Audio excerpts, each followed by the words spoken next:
Good evening and welcome to this evening's edition of the Norfolk Select Board meeting. It's at 6 p.m., although our clock says 5:05 p.m. because we're running a little bit late due to technical difficulties and we haven't sprung the clock forward. It's at 6 due to several executive sessions, which we will have subsequent to the Pledge of Allegiance, and it is available on YouTube as well as Zoom. Kevin Calcutt will be joining us via Zoom as well, which I think means that we're going to need to do to poll when we vote, which I think is fine. And you guys will all remind me when I forget. With all of that being said, before we get into the votes to get into executive session, if you'd all please join me for the Pledge of Allegiance. Pledge allegiance to the flag of the United States of America and to the republic for which it stands, one nation, under God, indivisible, with liberty and justice for all. Thank you very much. So again, as a logistical matter, because Kevin is joining us via Zoom, I'm going to invite a motion, and then something magical is going to happen on the screen with the assistance of all of the folks who are up to speed on technical things. Kevin will sign out of the Zoom that he's currently in, and we'll sign into the executive session Zoom. And then once our executive session matters are done, we will vote to come back into the regular session, and Kevin will come back into, as we will as well, the regular Zoom. So, have I missed anything before I invite the motion? No, just that There's 3 executive sessions and Yep. you'll be returning. Yep, as posted. So do I have a motion to enter into the first of the 3 executive sessions? I move that the board enter into executive session under Massachusetts General Law, Chapter 30A, Section 21A2, to conduct strategy sessions and preparations for negotiations with non-union personnel, town administrator, and I invite, who's participating? Scott to participate. The board will return to open session at the conclusion of the 3rd executive session. The chair, that's me, is going to poll the board individually. And so do I have a second? Second. Second. Now, Carolyn Van Tyne, aye. Anita Mecklenburg, aye. Kevin Calcutt, aye. Great. So now we're going to switch into executive session. There's a little bit of a delay, but I think if I don't stare right at the screen, it'll be fine. A little bit delay between Kevin's face and his voice, but I'm sure that'll shake itself out. Excellent. I brought popcorn. If anybody wants popcorn during an executive session. And I have unicorn napkins because we're using up old. Yeah.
Oh, I got the thumbs up.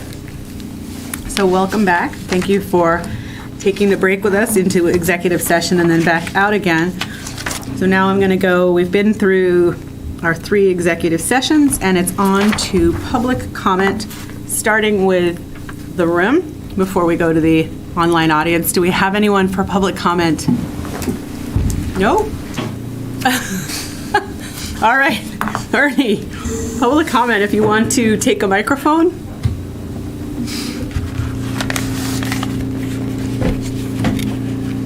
Going to be able to speak later on another subject of fire department? Yeah, well, you can speak I now. only have my 3 minutes. Yep, you got your 3 minutes now. Okay.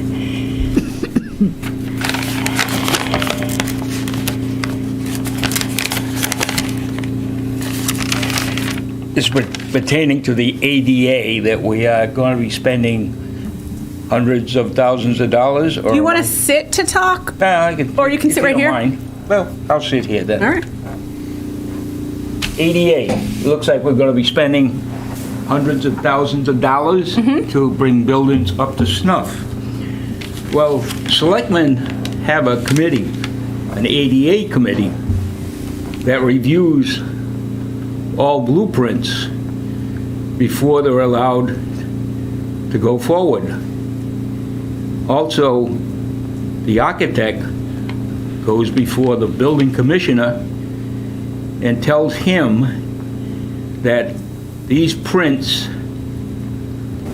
are state, federal, and local compliant with all ADA.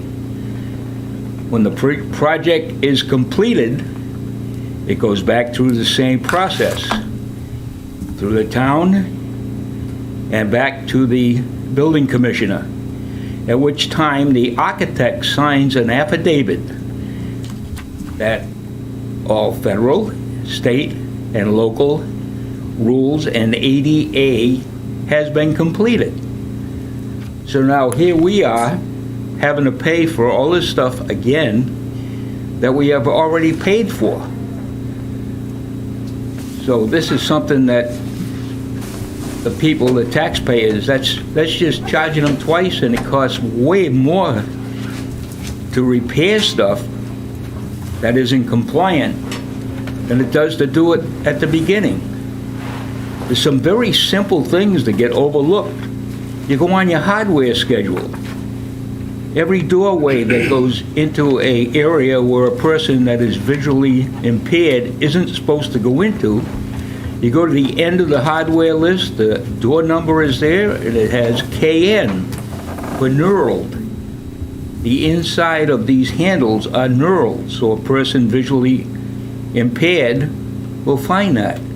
We have to have people that know these rules, regulations, and how to do this stuff. The selectmen can just not put some people on a board because they have a vacancy. If we have to hire somebody that knows what they're doing to do a peer review as to ADA. I've had jobs where the people have come over to senior centers that we have finished, and we put the visual for people that are in a wheelchair at 3 feet high to look through and see who's at the door. The inspector from the state, ADA, comes through and she's in a wheelchair. She says, I've never been able to recognize anybody by their belt buckle.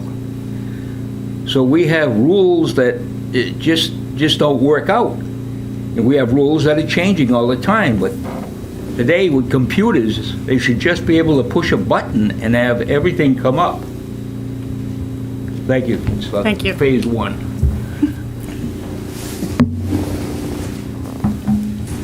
Anybody else in the audience with a public comment, which is different from what's going on later in the evening? And then is there anybody with a thumbs up on the screen? All right. So I guess that ends public comment, right? So then I guess we're on to the action items. Blythe, if you wanted to take us through the whole thing, we kind of got ahead of ourselves with the executive session, I forgot. We're starting with a presentation by the Fire Station Building Committee about the schematic design for the fire station, and they're looking for authorization to commence design development. We have an annual appointment of the Inspector of Animals. Consider approval of a license agreement with the Conservation Commission for use of its property to conduct wastewater treatment facility testing. To consider approval of a letter regarding the Housing Choice Program guidelines to the state. Number 6, to consider reopening the warrant for the May 10th annual town meeting. I would respectfully ask the board hold off on that until after we've talked about the wastewater treatment plant under discussion, because you may choose to alter the warrant because of that. Number 7, approving the route for the Norfolk baseball and softball parade this spring. Number 8 is a number of approvals to use Town Hill for various items over the next few months. And then discussion items are discuss the wastewater treatment plant budget shortfalls in the current and previous fiscal years due to non-payment, and matters that the town might want to take to address those issues. To then discuss the proposed FY23 operating budget, town administrator updates, a review of warrants and approval of 5 of them, and approval of 1 set of minutes. It's quite a Quite a full list. dance card. So I guess we'll start with number 2, which is the Fire Station Building Committee. So leading it off tonight is Vice Chair Aaron Hunt, who's sitting next to you, and Ron Lamar from Doran Whittier Architects is going to make the actual presentation, and various members of the committee are here. There's some on the screen, and John Lemieux, our OPM, is in the audience, as well as Justin and the Yanisick in the back row. So I would turn it over to Aaron, if you will. Thank you, Board. Aaron Hunt, Vice Chair of the Building Committee, and I also sit on the Design Review Board here in town. I prepared a little written piece here just to keep me nice and efficient, so forgive me for reading. Kicking off, introduction to our schematic design presentation here. We've had various entities involved with the planning and design of the fire station. We've been very busy since we last came before the board here to bring you today's schematic design presentation. The owner representative here today, the project architect here today, working committee members, including both town facilities and the fire department, as well as the building committee, have all been meeting regularly since we last spoke, actually for quite a few months now.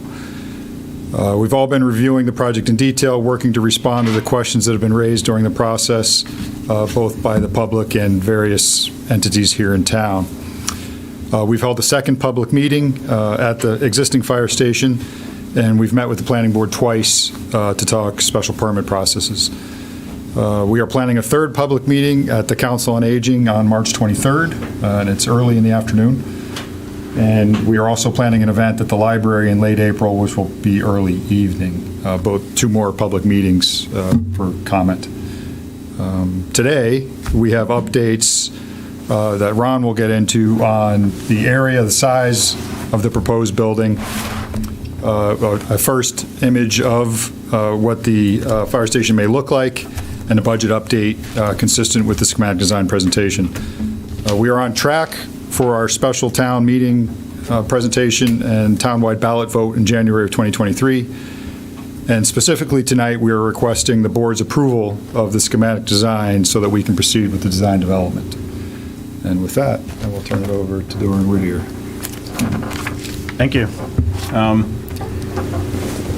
So on the screen, I guess everybody is going to go on there, or you can see it? Okay.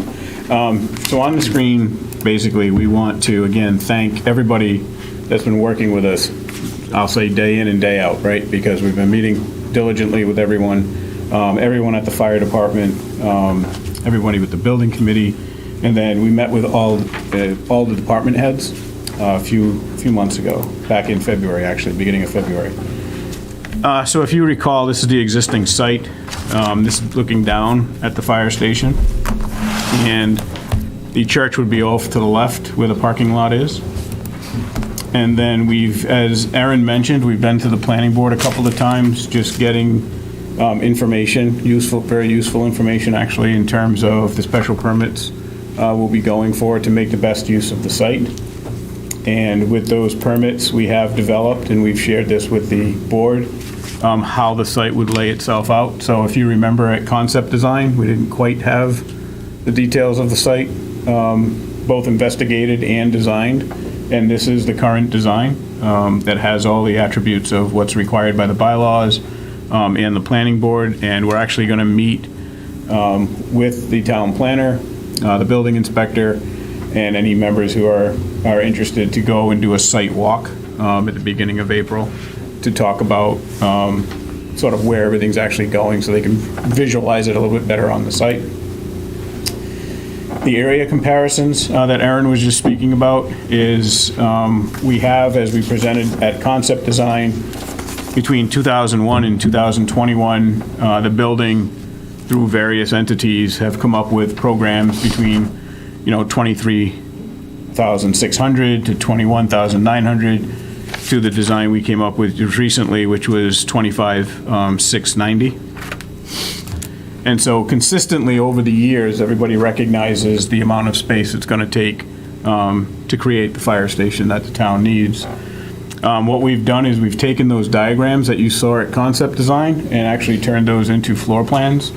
And what that means is we've actually got structure now inside the diagrams to turn them into plans. We've got wall thicknesses that are required, and we've gone through a code review and actually presented that initial code review to the building inspector and all the departments in town to talk about how wide stairs are, how much landing space we have at all the stairs.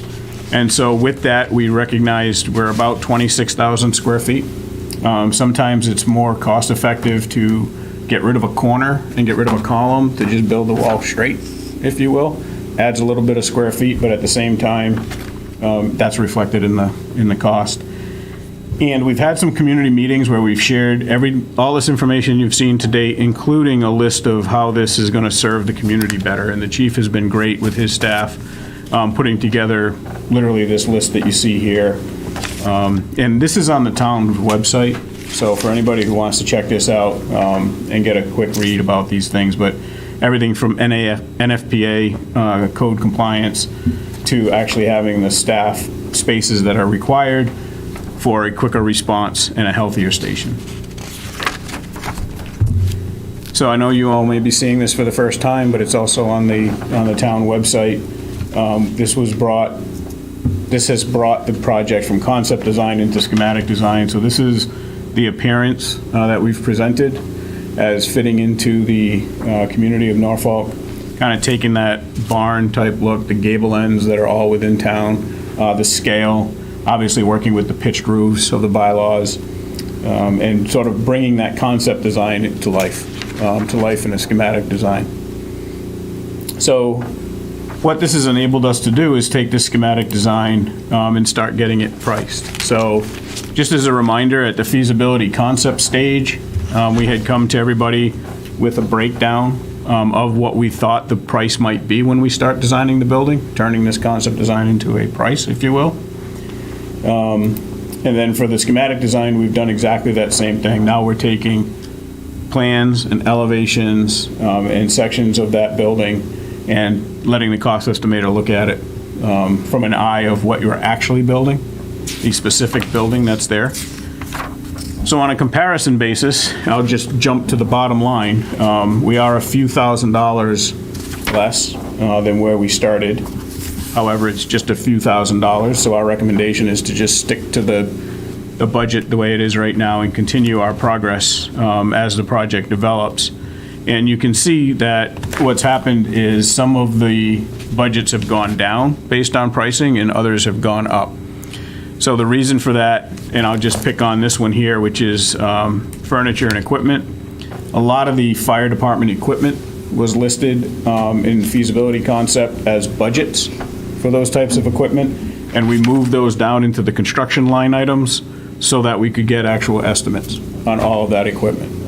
As we go forward in the project, if the decision is that the town would buy the equipment, then obviously we would move it back up into furniture and equipment and save the overhead from the general contractor. So that's why, for this, the process that we're taking is to try to get as much as we can estimated by the estimators at this point in time. You'll also know that we still have contingencies within the project. The contingencies within the project are still what we consider to be conservative and healthy. The construction contingency remains at 5% of the construction cost. The soft cost contingency, because the soft costs have gone down, so has the contingency. And then the owner's contingency at concept design, we were carrying 5%. We're carrying just under 3% right now, and when we get to the end game where we're actually bidding the project, we would expect the owner contingency to be at 2.5%. The other thing is that Vertex has been working diligently on the temporary trailer discussion, and they've also sent to us that they believe that would go down $100,000 based on their initial conceptual budget to some of the pricing that they've been talking to contractors about. So I'm sure there'll be lots of questions on this slide. But going forward, the schedule actually remains the same. Today's the 15th, so we're kind of hoping to start design development tomorrow. And then that gets us out to construction documents on the 29th of June, so basically the end of June, to start construction documents. And we'll have another meeting like this towards the end of June. And then replacement of the living quarters, we were thinking would take place sometime this summer. We're going to complete the bid documents and actually bid them. So as Erin said, those bids would be due just before the holidays. So they're at town meeting. You don't have a, this is what we think the project might cost. You'll have a, this is what we know the project is going to cost. And if it's favorably approved on that date, you sign the contract and get started. And then essentially it's completed in the summer of 2024 for the site work to then consist of knocking down the old building once the new building is occupied in that summer. And then the rest of the site work is completed. So by October 2024, the entire project is 100% complete. I hope that wasn't too fast, but I wanted to be concise because just respect everybody's time. So, couple questions. Sure. And some, I recognize that this may not be the venue, right? Because I understand that kind of this is a high-level conversation based upon the feasibility concept and the main cost summary, right? And so to the extent that I have questions that are more into the weeds about things that I've heard or seen that are being considered as part of the underlying budget for the construction, my first question is the best place for those kinds of sort of line item inquiries at your regular meeting? Like, We actually have a working group meeting tomorrow. Working group meeting starts at 3. 3, great. Yeah. That's outstanding. For all of us who are employed, that won't work. But I suppose I could send an email Sure. and you could read, right? Yeah, absolutely. And if you let me have write any- that down. Yeah, if you have any detailed questions, just send Just them so that we're along. not getting into the weeds tonight about the small, sort of, because I have like nitty gritty, but we don't need to spend 47 hours with me asking, why is this cost this, or why does that cost? I mean, there may be an absolutely spot-on reason, but some of it's for my own edification, and some is I'm getting inquiries from other people. Obviously, I think it's better to get that vetted now rather than next January, because the same questions will come up. And so, just one second. And so, to the extent that I want to do that sooner rather than later, now that we've kind of gotten things more, I will either attempt to join or, We can send you the Teams link to join the meeting if that's convenient, or send me the questions and I'll get them to the group. sure, I just don't know whether I'll be out Oh, sure. of court or not, but if I am, great. Otherwise, I'll send you the link. I mean, just we'd to- love to get the questions because every question we get helps us, think Right, through either it gets things ruled and- out or ruled in, and Right. then it's at least further vetted. And so that was that's basically my overarching question, because I know that if I look at the page that's sort of included in our packet regarding the main cost summary and not just more drilled down, I'll let you talk, and then I'll go to my other question. No, go ahead, keep What going. was- You're doing what great. was- No, I'm doing great. No, what I was going to say is basically what Blythe said, if you're hearing questions, we want to hear them, because Well, the that's- best thing to do is to go to the meeting at the Council on Aging or to go to the library with, hey, new things. Hey, we hear you're interested in knowing about this. Could be something, we've all done this long enough that a particular question on a line item can take a project off the rail if somebody hears something the wrong way or doesn't understand something. So there's no question in the weeds that we don't want to hear. Well, and that's what I was thinking from the standpoint that I'm certainly mindful. I've been to plenty of town meetings, either when I was the moderator or just on advisory or just as a member of the town, where I've watched these fail or succeed. And if enough people get a rallying cry around something that seems ridiculous to a layman, but isn't, or maybe is, but is vetted and cast aside early enough in the process, it's better so that by the time it hits in January, the issue is either you're ready for it or it's been resolved. And so that was basically, most of my questions were things like, that. So. And I think it's also important to realize, too, that Ron alluded to it a little bit already. As time moves on, it becomes less of an estimate and ultimately a bid. Our goal is to keep within that bottom line number. Some things go up, some things go down. As we get to this next phase through design development, when they do their next estimate, we're also going to do an estimate.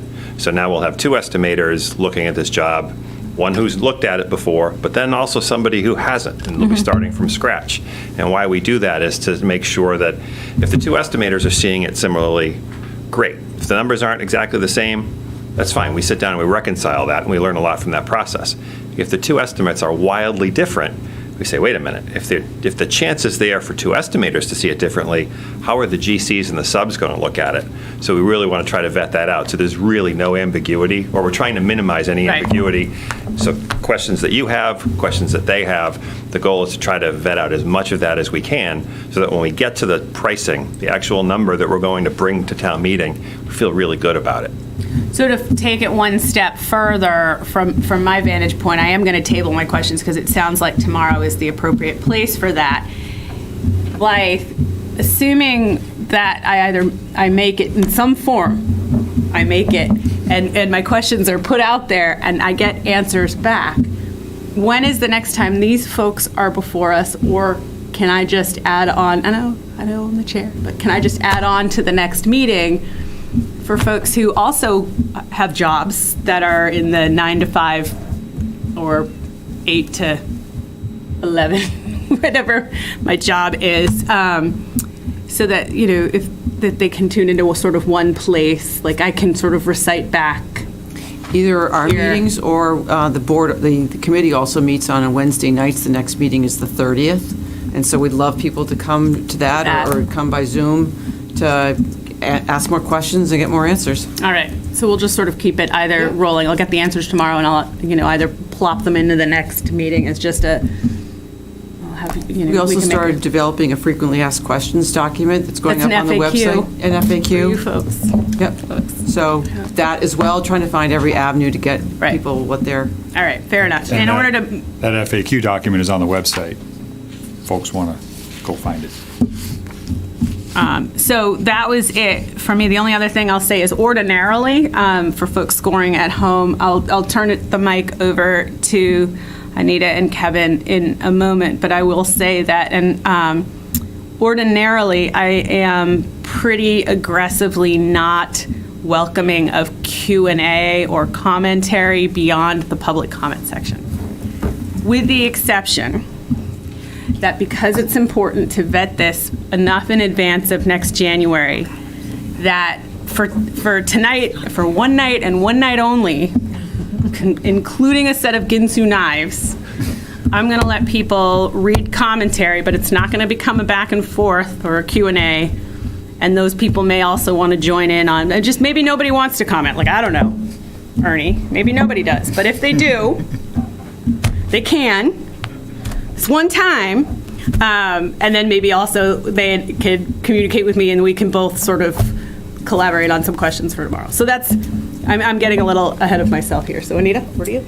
I haven't been in the weeds, so I don't have any big questions. I appreciate just sort of the this page that shows the collaboration that's happened. I appreciate the transparency and the work and the real, it's a palpable sense of an awareness of mistakes from the past that we're not repeating in the future. And you can really feel the intention there that we're not repeating mistakes from the past. And so I think that is to the credit of the committee. Kevin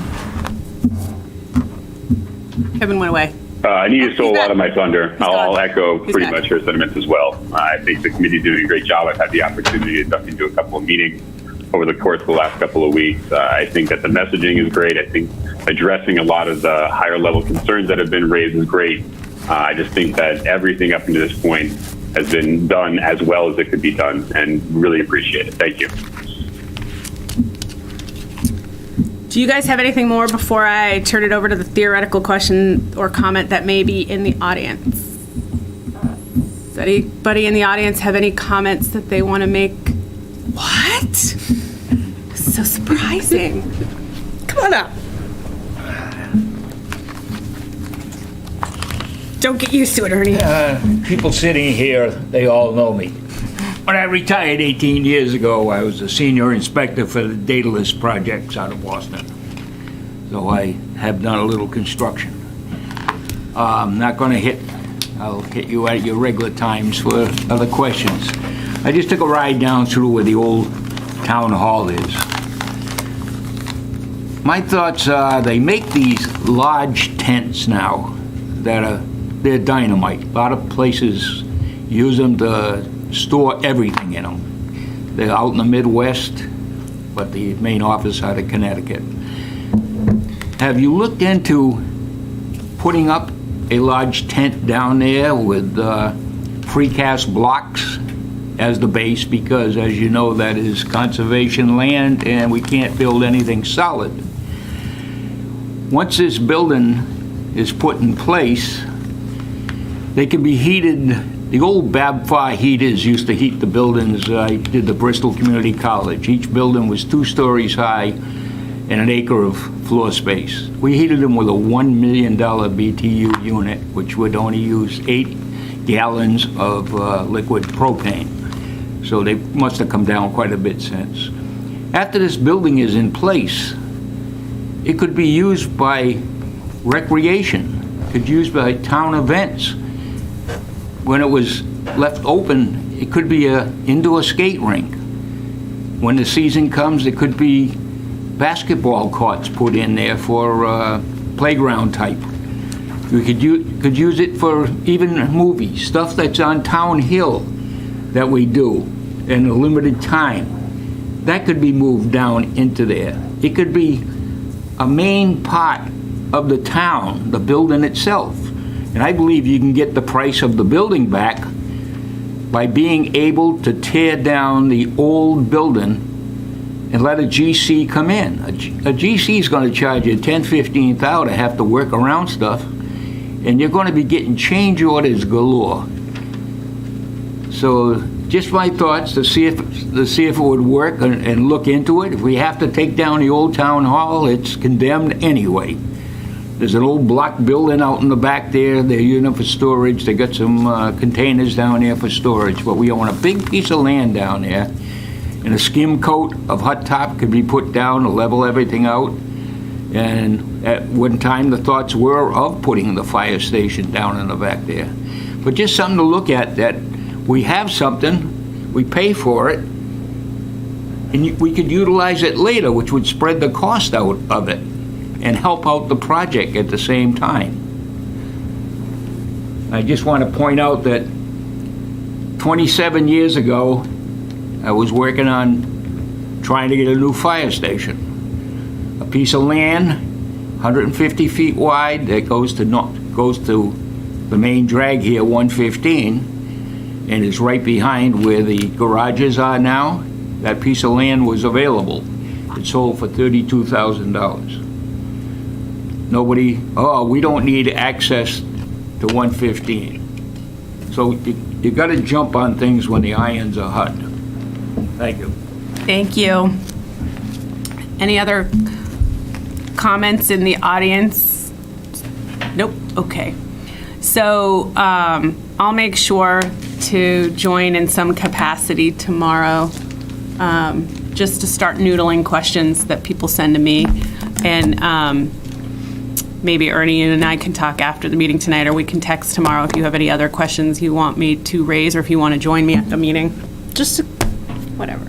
Just be nice to get a lot of different folks in town aligned before January, because I'm mindful that I understand that there's this sort of the public outreach, but not everybody hears about it or thinks that they can go or has the time or thinks that they have the time or is aware of it in any general sense until all of a sudden the rabble-rousing starts the week before town meeting, and then it's too late. So is there a vote or something? There is.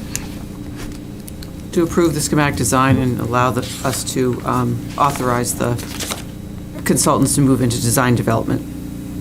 All right, do I have a motion? I move that the board vote to approve the schematic design and authorize the Fire Station Building Committee to commence the design development phase of the project. Do I have a second? Second. Roll call vote. Carolyn Van Tine, aye. Anita Mecklenburg, aye. Evan Calcutt, aye. All right, moving on. Thank you. Thank you very much. Thank you. Lost my table of contents. I did something with it. I hate when that happens.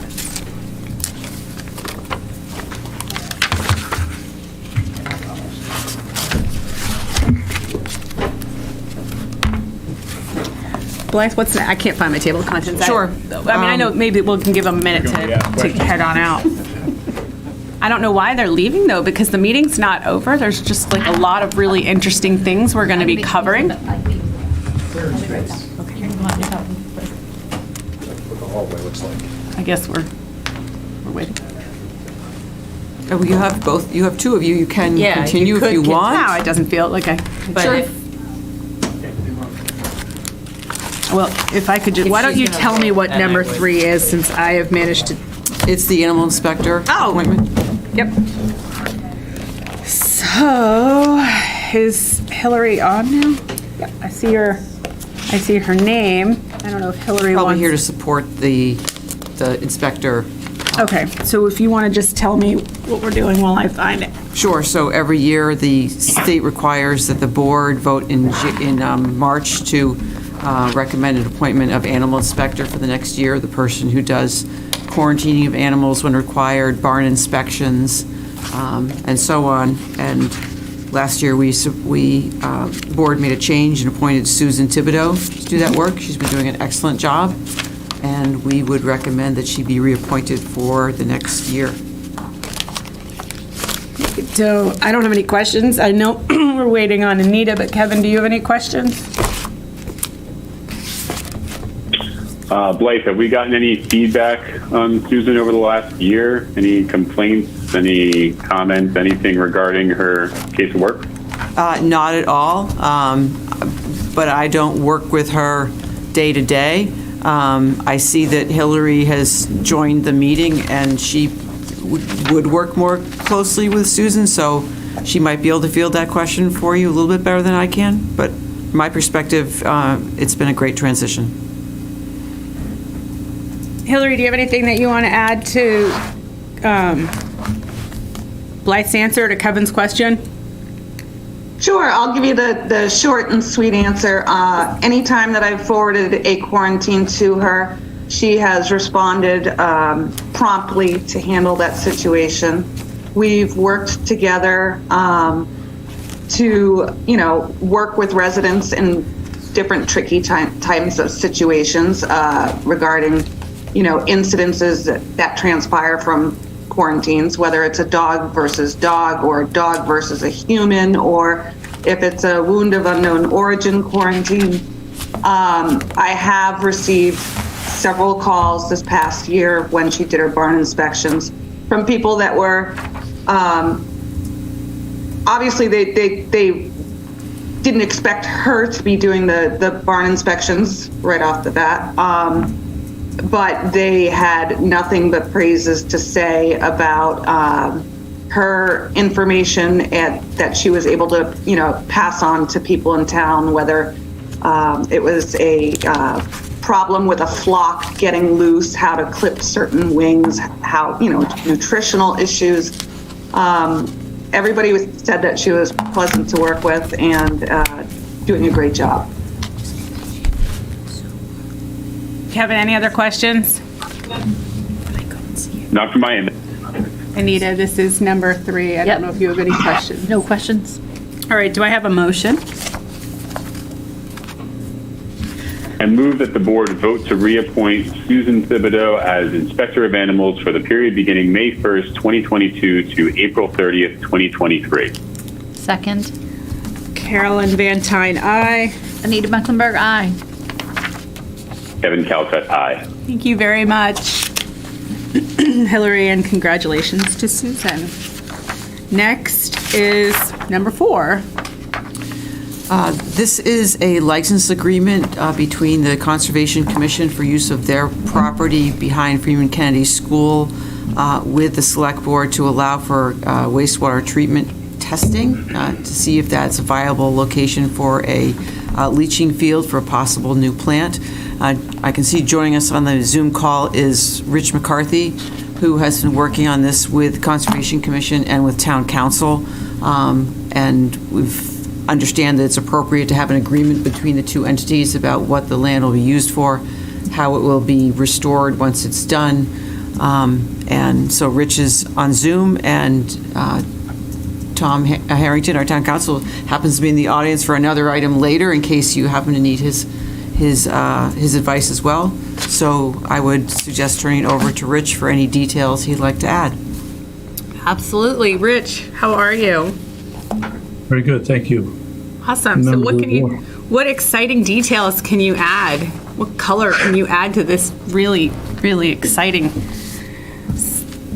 session? Well, I could say excitingly, the Conservation Commission voted last Wednesday night unanimously to enter into the license agreement. That's exciting, I suppose, right? Hopefully, likewise, the Select Board would do the same. And if that's the case, then we'll proceed.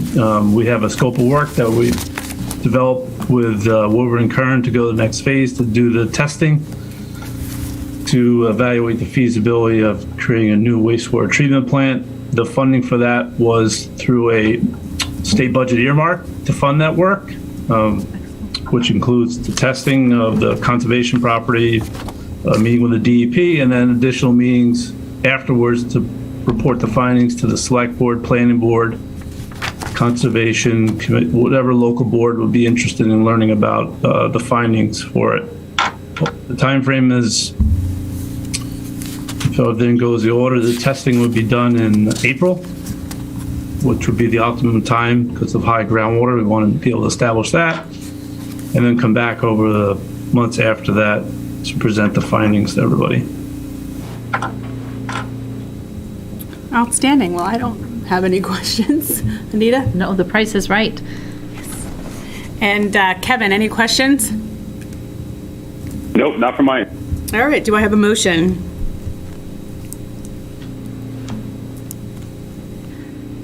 I move that the board vote to execute a license agreement with the Conservation Commission for use of its property to conduct wastewater treatment facility testing. Do I have a second? Second. Carolyn Van Tyne, aye. Anita Mecklenburg, aye. Kevin Calcutt, aye. Action item number 5.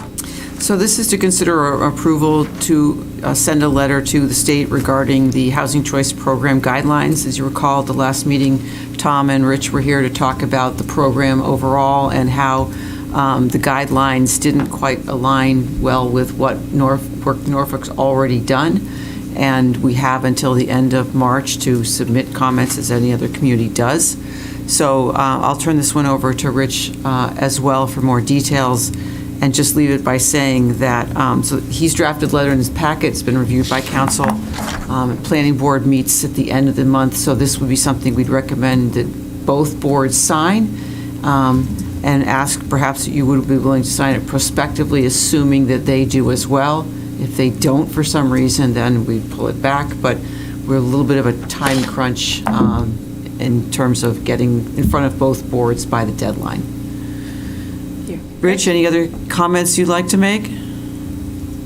The only other comment I would say in terms of from my last meeting, there was some comment letters that other communities had put together, but on reviewing those and reflecting, I think that the town of Norfolk has actually been pretty proactive in this area. So we changed up the letter to really talk about what the town has done over the past few years to address housing and near commuter rail, and really implore everybody at the state to give consideration to towns like Norfolk and others that are doing the work to give some more flexibility as they develop these guidelines.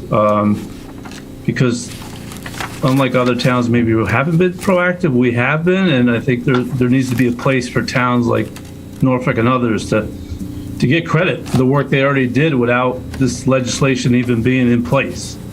And so that was really kind of the sense of how we wanted to shape this letter to submit comments to the state. All right, I have no questions. Kevin, do you have any questions? No questions. Anita? Nope. Do I have a motion? I move that the board vote to execute a letter to the State Department of Housing and Community Development regarding the impact of the Housing Choice Program on the town of Norfolk. Second? All of those in favor saying aye. Carolyn Van Tyne, aye. Anita Mecklenburg, aye. Kevin Calcutt, aye. Now I understand we're tabling number 6 until the end, or, Till after we talk about the wastewater treatment plant, please. all right, so number 7 then. It's baseball and softball parade time of year. And so they are These are looking, long and it's warm out. It's so awesome. so they're gearing up to have their parade on April 30th. And the route is included in your packet. They're expecting 250 to 300 people. It's a fairly short, lots of people, but short parade, about 20 minutes. So it will go down Boardman Street, past, where people head down to the transfer station. So after the 150th parade, we're, a little concerned. But, people can get down Tucker Road. We'll put out lots of signage, and everyone is on board to have the parade on that route on that day. All right. Anita, do you have any questions? No questions. How about you, Kevin? Any questions? None from my end. Do I have a motion? I move that the board vote to approve the route for the spring 2022 Norfolk Baseball and Softball Parade. Second. All those in favor saying aye. Carolyn Van Tyne, aye. Anita Mecklenburg, aye. Kevin Calcutt, aye. And number 8. We have another bundle of requests for the use of Town Hill coming up this for Easter sunrise service, the Memorial Day parade. Zealous Beer is looking to have more pop-up beer and food events for 4 different dates, 4 in April and May, and then the Recreation and the Lions Parade and tree lighting in December. And I believe I saw that Jeff Petter from Zealous is here in case you had any, joining us by Zoom, in case you had any questions about his plans for this year. We've gotten to know him pretty well, and those have gone as we had hoped, so we don't have any questions or concerns about any of these, and would recommend approval of all of them.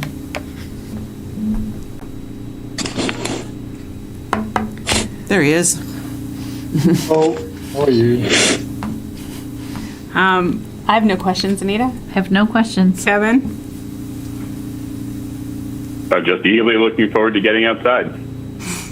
Yeah, the winter's long here, right? It was just about to turn the page, so I can tell. So do I have a motion? I move that the board approve the use of Town Hill for the events and the dates requested as posted on the agenda for this meeting. Do I have a second? Second. Roll call vote. All of those in favor saying aye. Carolyn okay. Van Tyne, aye. Anita Mecklenburg, aye. Kevin Calcutt, aye. All right, congratulations to everybody with their little dates, and now we're on to 9. Thank you.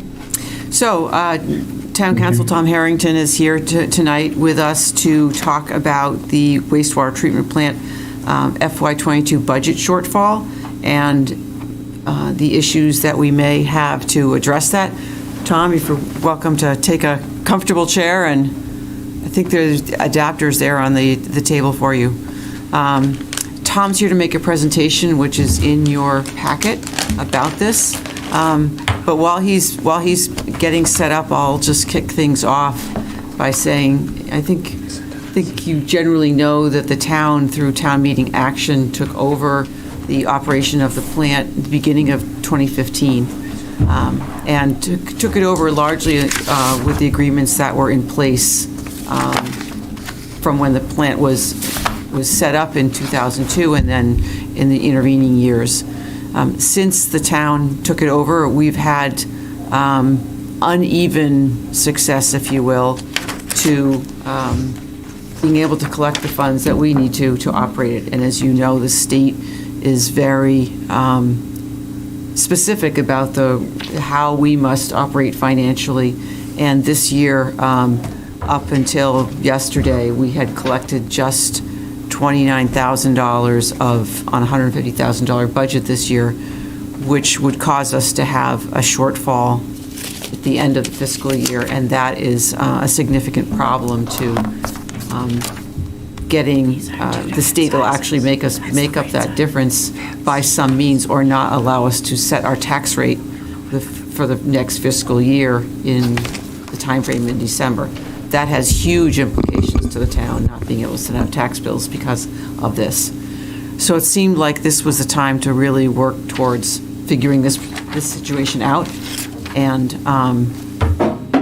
talking about what the next steps might be to get us on a more consistent path to operating this year in and year out. So hopefully the technology will cooperate.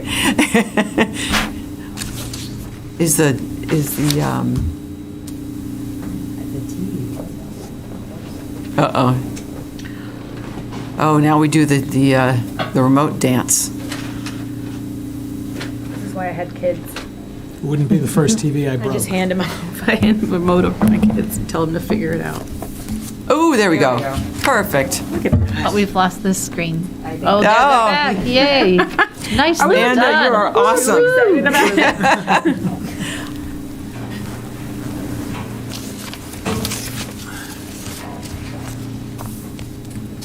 Yes. Away we go. Away we go. So we've made copies of your presentation. I'm not sure we got it to Kevin, who went dark on us again. Unfortunately, the Zoom over here is off. It was on. He's on it. But He's still here. You guys can see him, but we can't. I'm still here. Okay, excellent. It's very existential Zoom. He's still there, so I think we can.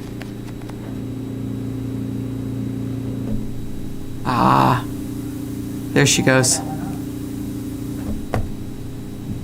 Perfect. Now I know Over to you. Call at home. Thank you, Madam Chair, members of the board. Tom Harrington, Town Council. Pleased to see you again. So we have a problem, and I think Blythe just kind of touched upon it, but we're operating a wastewater treatment facility for 4 private entities. And one of the problems is that the entities are not making regular payments. The next problem is that because of the way these agreements are structured, in that the town in 2014 voted to go into this deal with these 4 entities, but we incorporated agreements that were kind of cross agreements between the parties. So those agreements are essentially drafted for kind of individuals and small businesses that work together, and we're not that. We're a municipality, and we have ways of doing things, and we're not good at kind of jumping into this small businessman role. So, for the long way of saying, we don't have a good way to collect funds when they're in arrears. Now, last year, we were $47,497.63 in arrears. We had to come up with that money to level the fund out of town funds. So, again, problem, they're not paying. We don't have a good way to collect, and now we're using our own funds to backstop. This year, as of now, we're about 64,000 in arrears, and I'm going to kind of go through so that you get a sense for, this is just a stone's throw up, and so I can identify the properties for you. But this is a bad situation, and it's an untenable situation, I think, for two reasons. One, from a fairness and equity situation, we shouldn't be having our townspeople paying for private treatment. That was not the way this was supposed to work. Second, and this is from a municipal finance perspective, so we have an enterprise fund, right? Where when we have an enterprise, we can create an enterprise fund. We collect, and it's supposed to more or less even out. And I'm not saying it needs to exactly even out, but when you get into the $47,000 or $64,000, that's a bad situation, and we're going to get in trouble with DOR by backfilling this. So it needs to be corrected. So I'm just going to walk you kind of quickly through, and again, this is just right up the road, but you'll see a little parcel with the blue dot there. These are owned by Norfolk Commons LLC and leased by Liberty Norfolk Development 1. And that's, I think people know this as the Stop and Shop parcels. So there's that one, and then there's this bigger one. Now, this particular lessee owes us $49,253.33. So we're not getting payments. We did get an attorney from their letter who believe we're violating the agreement because, among other things, we're not using generally acceptable accounting principles, or GAAP as it's referred to. Now, Todd can tell you, because we're a municipal entity, we have to, our accounting principles are even more strict than GAAP. So we're doing it to municipal finance principles, and we're doing it in conjunction with DOR. And the lack of payment here, again, it's an untenable situation. Okay, so this is the second parcel. This is a 20-unit condominium, Meeting House Village condominiums. Now, on January 7th of this year, they were $13,500 in arrears, and we received a payment of approximately $4,500. That was just yesterday, I think. Still $9,000 in arrears. Again, this is not the model that the town can operate under. This is the third parcel. It's owned by Needham Investment Company, previously owned by Paul Borelli and now owned by Matthew Borelli. Now, this parcel owes us $25,395. Now, about $6,000 of that is for this year, but we have arrearages from fiscal year 19, fiscal year 20, and fiscal year 21. And then finally, this is the 44-unit condominium, Norfolk Town Center condominiums. They were in arrears on January 7th, $24,379.64. They are paid up as of yesterday. So that's good. We're pleased to see that. But again, we're not in a position to effectively chase the money when we need to chase it, and that's a problem.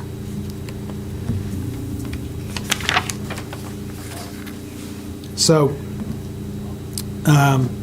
this is just kind of a brief explanation of how we got here, but there are problems with the agreements, and it's more than just the fact that they were kind of between two small business operators, and now the town has jumped into them. We received an unrecorded transfer agreement, so we were supposed to receive an agreement that would allow us to operate the facility. The transfer agreement does that. However, it can't be recorded. And the land is currently part of that 44-unit condominium. So this is not ideal. I think we have the proper legal right to access it and operate it, but we certainly expected that, or as I was reviewing the documents, I would have expected we would have had something that was recordable so we can demonstrate our interest. And then that agreement, unfortunately, references two older agreements, one from 2002, one from 2006, and that's where we get the Stop and Shop parcel and the 44-unit condo parcel having the ability to access the treatment facility. In the transfer agreement and in a twin agreement that goes along with it, that's when the town authorized those other two parcels, the 20-unit condo and the vacant parcel owned by the Borellis, to access it. So that's kind of the sad and bitter tale. And so I think, in conversations with Todd and with Blair and with Blythe, we need to take steps to fix it. And the ideal fix, I think, amongst your daytime government employees would be to extricate ourselves from the agreement. We would like, and correct me if I'm wrong, everyone, we would like nothing better than to be able to execute a transfer of the facility back to these four users and have them operate it and be out of the business. I don't know how likely that is. I don't think the town can effectuate that particular solution without cooperation. Second problem is we have to collect the money that we're owed. We cannot be put in a position of having to, so basically, to go after these arrearages, we're going to have to enter into mediation or arbitration with these parties because that's what the agreements say. Actually, the older two both have an arbitration clause. The newer one has a mediation clause. What we'd really like to do is just take them to court and sue them, but we're going to have to go through that process, and maybe some good will come out of that process, but again, we're handcuffed. This is not how the town should be operating. And so on your warrant, you may have noticed that there is a warrant article that will authorize us to raise and appropriate money to put into the fund to, on the chance that we aren't able to collect these funds before the close of the fiscal year. And there is also an article that would authorize town meeting to submit special legislation allowing the town to create a sewer district that would encompass the four parcels and the facility. This is us jumping in with both feet, make no doubt, but we're kind of, we're in this halfway area and it's not helping. And so by getting the authority to create the sewer district, now we can operate it the way a town is meant to operate something like this, which means if someone doesn't pay, we can lien their property and the back charges become a lien against the property. That's the situation we find ourselves in, and I think we'd like to work on all three solutions. I'm obviously here to answer any questions that you may have, but I think if you're going to authorize a step forward here, it would be for us to at least commence the mediation, if that's what we're going to do, with the 4-unit owners and see if we can come to some understanding in the short term before we figure it out in the long term. So just a couple of quick questions. Was the suggestion that we weren't functioning under generally accepted accounting principles, was that the excuse for non-payment? I think it was in part the excuse for non-payment. So yeah. I don't have to pay because I don't like the accounting? I don't like the way you're doing the books. That one stood out. And then I know I think I have it included in my packet I saw from Blythe, the number of years. How many years have we received the monies on time? Well, certainly not the last 3 fiscal years. I don't know if I don't know prior to, It's been uneven. Todd's waving his hand He wildly in the back. he definitely knows the answer. Arguably gesticulating. Then please call on him. Mr. Sir with the chocolate, come on up. Since I came on board back in, 2016, this was a little bit of a mess at that time. And going through the next couple of years to kind of clean it up, we kind of thought we got to an agreement where things were going to be done in a certain way. Payments all along the way. First year, no payments. So we operated the first 6 months with no payments. $68,000 that we received as a sinking fund was used to help offset the expenses for the fund because there was no monies in the account. Roll that over every year. The funds have to get certified through Department of Revenue. DLS goes through and says, okay, your retained earnings this year are X, Y, and Z based on your revenues that came in, minus your expenses, anything left over. Problem with that arrangement is the agreement requires us to give back any monies that aren't spent, so we don't really have any retained earnings that would go to the account on an annual basis based on the agreement. So there's conflicts. The agreement calls us to operate on a calendar year. We operate on a fiscal year. They've acquiesced to allowing us to provide them the information on a fiscal year versus calendar year. But for the most part, I would say never really on time. Last year was probably the best year that we had because we went through a ton of meetings, sat down with all the different players, had multiple meetings in this room, multiple players, explained the whole situation, gave them account reviews, tried to true up everybody, got them all on the same page. They all kind of acquiesced and said, okay, yes, we do agree with this. So we were able to actually put monies back into the account to then fund the sinking fund that was required under the agreement, to then allow us to operate so that we didn't need to fund this budget this year with any monies. It was the 21 budget, DLS said, whoa, stop here. You only have $88,000 in revenues. You can't put budget forth of $150,000 as your ask. You're going to have to make up that difference somehow. And that's where the $47,000 comes into play. Just to go over the numbers this year, so we have a budget of $157,000. We also have a $20,000 retainer that's to help offset some of the bigger expenses, but we don't bill that $20,000, so we only bill $157,000. $157,000 is going to be billed. To date, we've only gotten $52,000, which means we're short $105,000. We have retained earnings that can be used based on last year's of approximately $90,000. Gives us about a $15,000 shortfall. But then this year's budget is going to also require a $20,000 retained earning that we're not going to bill on. So really looking right now at a $35,000 exposure, to give you an update. That's all I got. Yes? Before you go, when you had that meeting, were all 4 parcels represented at that meeting? Each meeting was with each member separately. Mr. Borelli, we were not able to ever meet with, and we received no money from him since we started this, correct? We did meet with Mr. Borelli on a couple of occasions. He presented to us options of moving forward on different avenues, not taking care of the waste arrearages, but trying to figure out how he can move forward.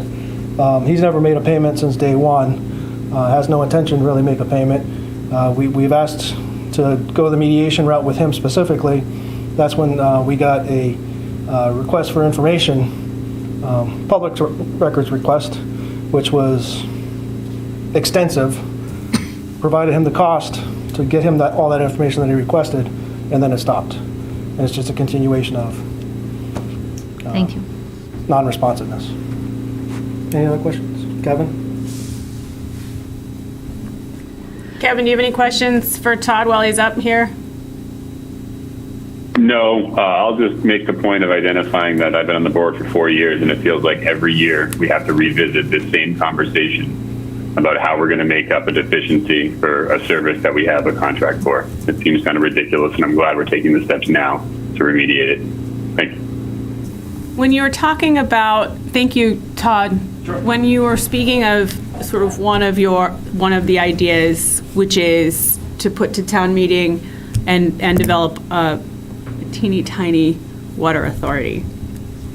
because that would give us teeth. As I understand it, and I'm just sort of repeating it again for folks at home, because I think that it bears repeating, that one of the issues that we're having is that it's a struggle to collect, and that it is not okay to cause us to chase the money around, expend resources that could be spent in other ways in order to get it, and then it's not okay. And so we need to resolve the problem to prevent it from happening in the future. Correct. And that the water authority, if that's the direction that the town chooses to go in, gives you the teeth, you editorial, the teeth, to say, fine, if you're not paying, now we have the ability to place a lien, to incur fees, interest, et cetera. Correct. Which perhaps would get people to be more, people, again, editorial or entities, would become more inclined to pay their obligation, or in the alternative, at least we could be made whole in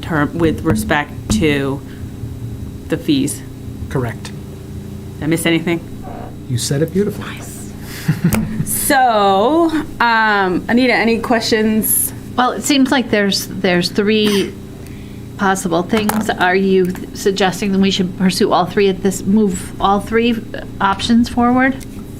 Well, so it's extricate, collect, and special legislation. Extricate and collect are kind of the same thing, I think, or at least could be handled at the same time.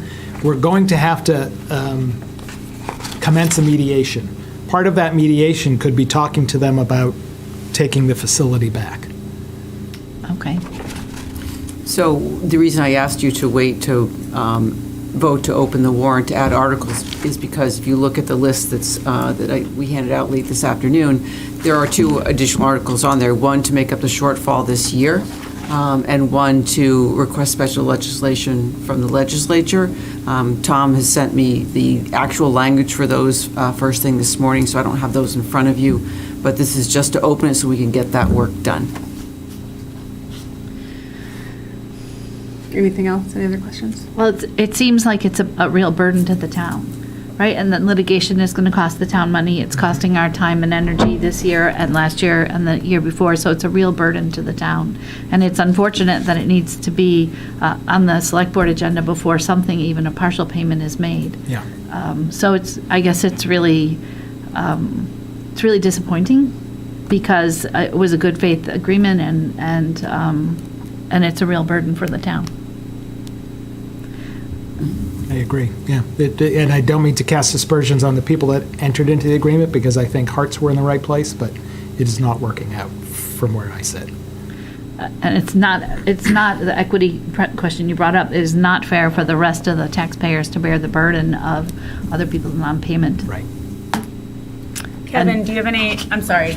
I was going to say, when I raised my children, I said, when you make bad choices, bad things happen. And it seems like we need the ability to say, you're making, like, these are not the choices that are in keeping with our agreement. Right. And thank you, I'm sorry.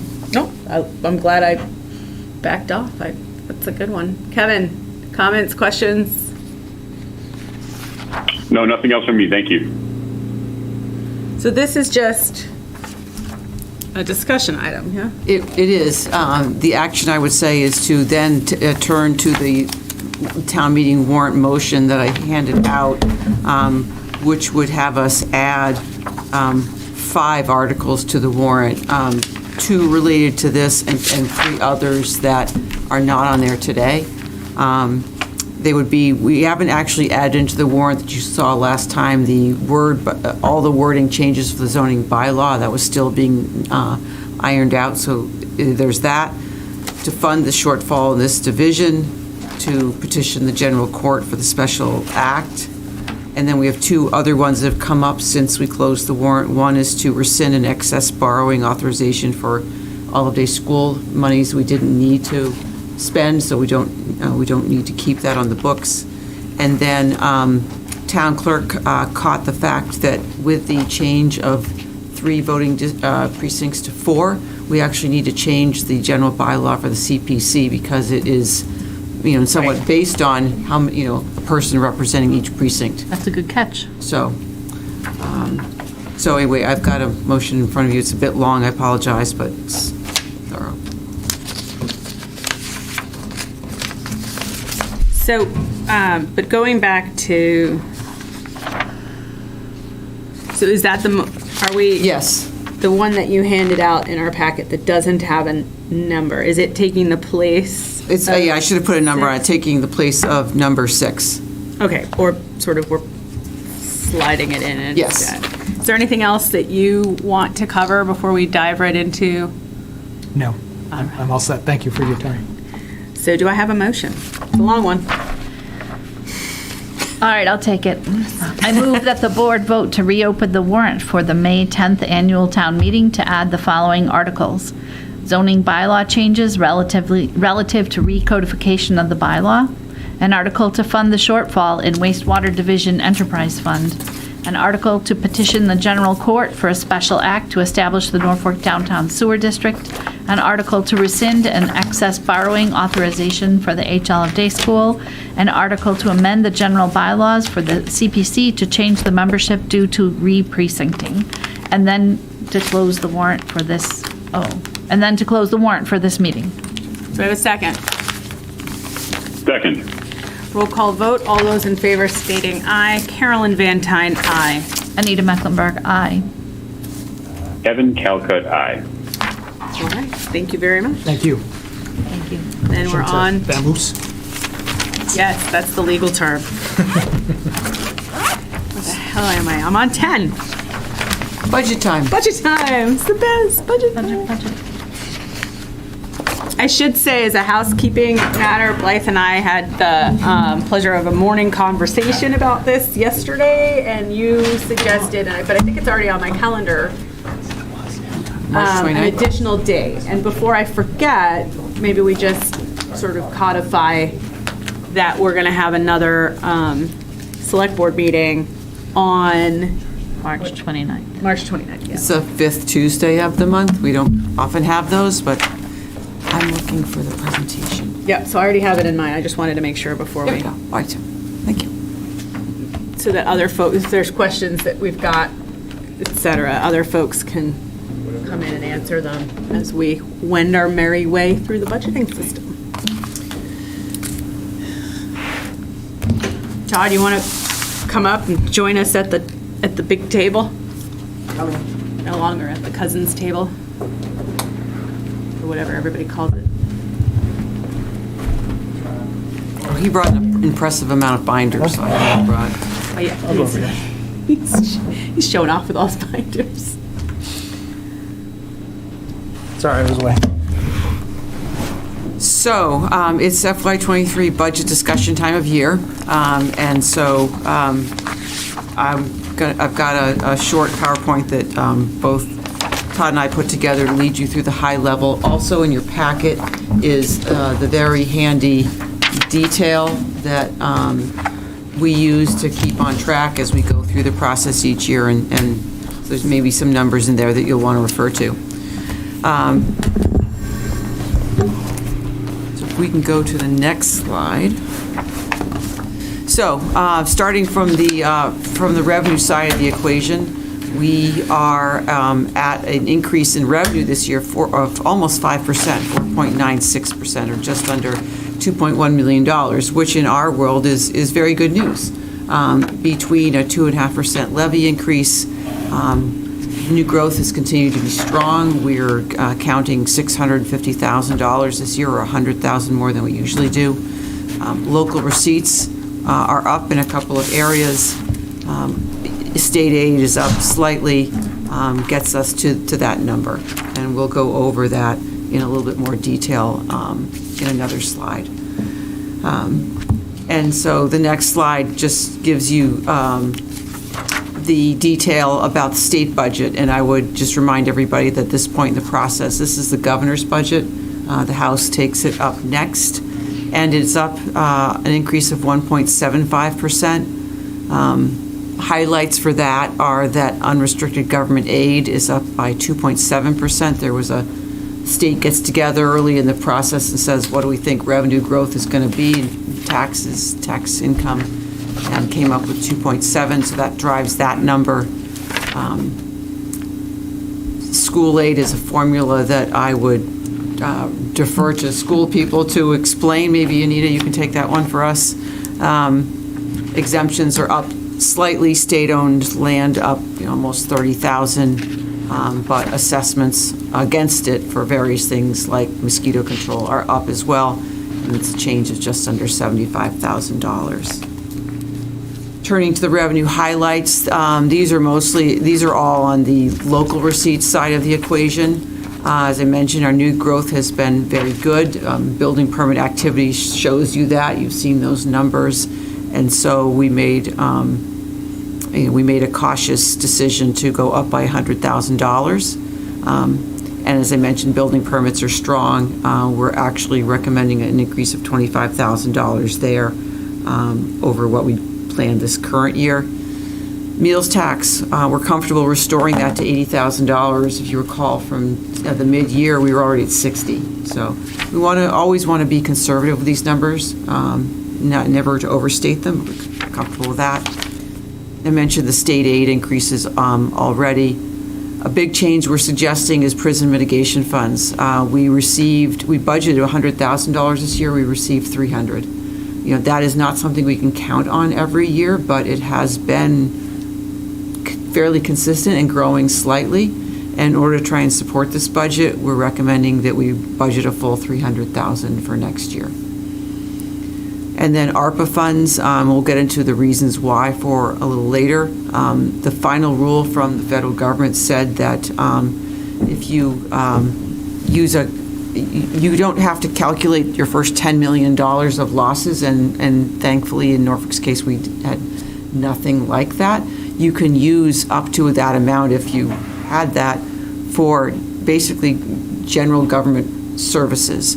We're not suggesting to just use it for anything. We'll get into the list, but we are recommending a portion of that for various uses. Getting to the expenditure side of the budget, this is where things change. The expenditure side of the budget is up by 5.1% overall. And I'll just call out a couple of them and then we'll go into some in more detail. Simply by the numbers, the largest dollar amount on the list is education of just $1,178,000, 5.1%. That's a combination of all four of the school districts, and we'll go into a little more detail about those changes. By a percentage basis, DPW is up the most at 14.6%, and that's almost exclusively due to the increasing stormwater costs that we talked about at a meeting in January or early February when Barry and Blair made a presentation about that. And there are some other changes for public safety is a large one in terms of the total amount at 6%. And then we do have some decreases. Debt service is dropping inside the levy, as well as exempt debt is going down by 4%. But overall, the increase in revenue doesn't support the increase in expenses for next year. And if we can go to the next slide, Amanda, please. So I wanted to just show you in a different way the biggest drivers of cost here next year. As I mentioned, all four school districts make up this number, and I'll just go into a little bit more detail. Norfolk Public Schools is up 5.17%. It's almost exclusively due to additional English language learners. I never get those words out altogether. And special education costs are really what's driving their changes for next year and the population that they're serving. Compared to King Philip, their increase for us is 3.1%, or just under that. We're actually the lowest of the four towns because of the formula this year. Their overall budget increase request to when they made their presentation was just under 4% on a budget basis, but a little bit less for us. In part, that might be because there's a transfer of students. There's 9 more students going to Tri-County next year than had been planned. That accounts for almost $160,000 right there, or a 37% increase. And then the Norfolk Aggie School, on a percentage basis, is up the most at over 106%. It's not a big dollar amount in about $34,000, but they've raised their tuition, and they are looking at possibly new students. So those are all together. As I mentioned, stormwater management is the biggest percentage we could come up with in a budget, 534.7, because of the just jump in those costs that we need to be able to manage to meet our obligation. County retirement and health insurance continue to increase at over 7%. Employee medical, I would say that the biggest reason for that jump is because last year we got a half-month holiday from our insurer because they saw a drop in costs because of the pandemic. This next year, we've got to make that up because our overall rate increase is only, well, not only, but it's just over 2%, which is pretty good in the health insurance world. We're only budgeting right now the people that we have on the plans. We haven't accounted for any new hires, which, is something we have to be careful about. Public safety costs is just over $380,000, and I've got a slide to talk about that in a little bit more detail next. Library's up. They want to restore some hours on Saturdays and Monday evenings. And the pay and classification plan that we rolled out, the biggest change that we saw on a group basis was that the library employees were the furthest behind where they should be paid. And so part of their budget is simply bringing those folks up to a fair rate of pay compared to the rest of the group. There is a DPW grounds position, and on this slide it might appear that we're adding a position. That's not actually what we're doing. Unfortunately, we discovered that all of us on the team missed a mistake in this year's budget. There was a transfer of people coming and going in the transfer station when we built the budget this past year, and we accounted for the person moving into it, but not the salary of the person who had been there. And so we basically budgeted this year down a person when we didn't mean to. So $49,000 is not actually a new person. It's simply making the department whole for what we left out. We've been able to manage it this year, unfortunately, because we haven't been able to hire. And we've had, a fair number of times when we haven't been up full staff, but we need to restore it. Got two additional elections next year. That's a number. And then you can see the debt in actual dollar amounts, the decreases there. Moving forward, so this is public safety. Couple of changes, so I've included all the different divisions. In the police department, there was a request by the department to add 2 new officers for a couple of different reasons. Police reform plays a role in it. Because we can't rely on reserve officers as much to cover shifts, and the work involved in doing the work that they do when they have a situation consumes more time, takes people away from other things. They also have contractual increases we estimate for a union settlement this year, and service contracts for things they take care of. In the fire department, this is the last year of transitioning to being fully covering the 2 people that we got through the SAFER grant 3 years ago. And so once we get over this hump, things will get easier in that regard because we will now have them on our payroll.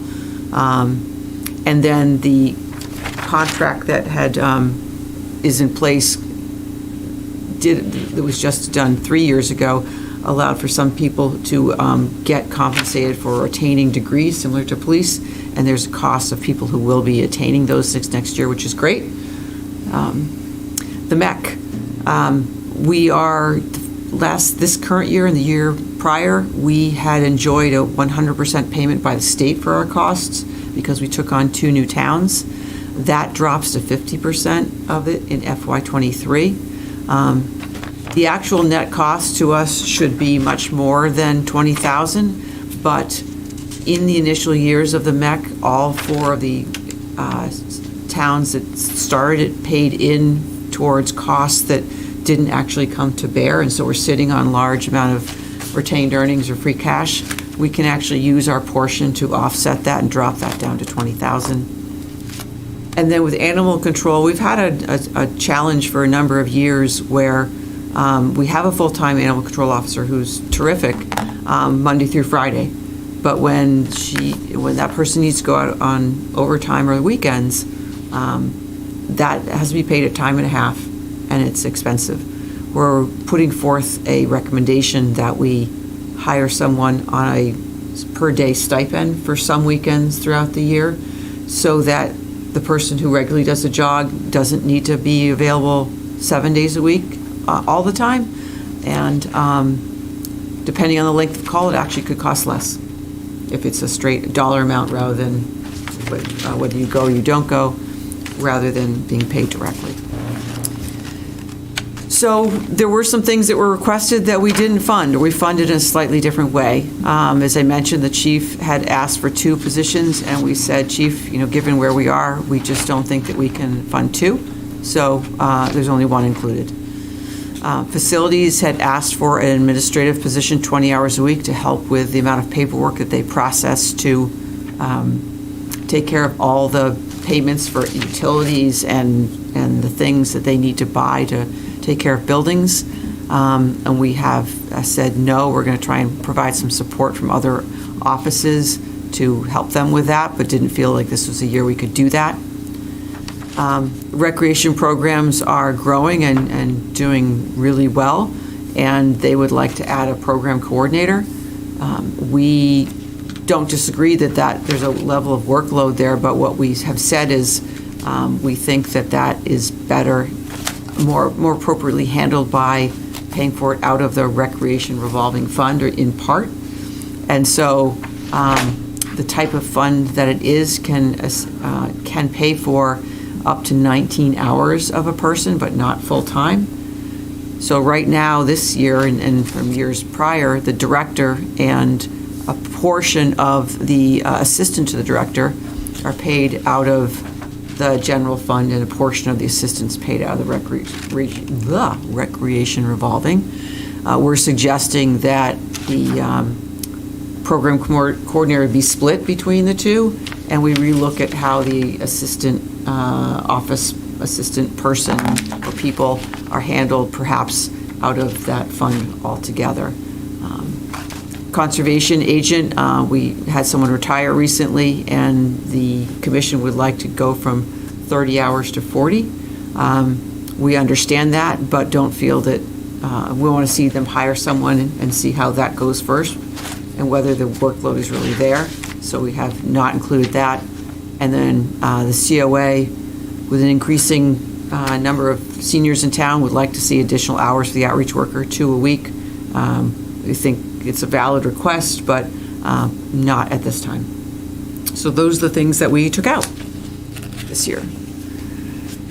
So just touching on ARPA for a second, just wanted to remind you about what the town has received or is going to receive. The total share is just over $3,517,000. Directly, we're receiving the first number, $1,256,000, and we received half so far.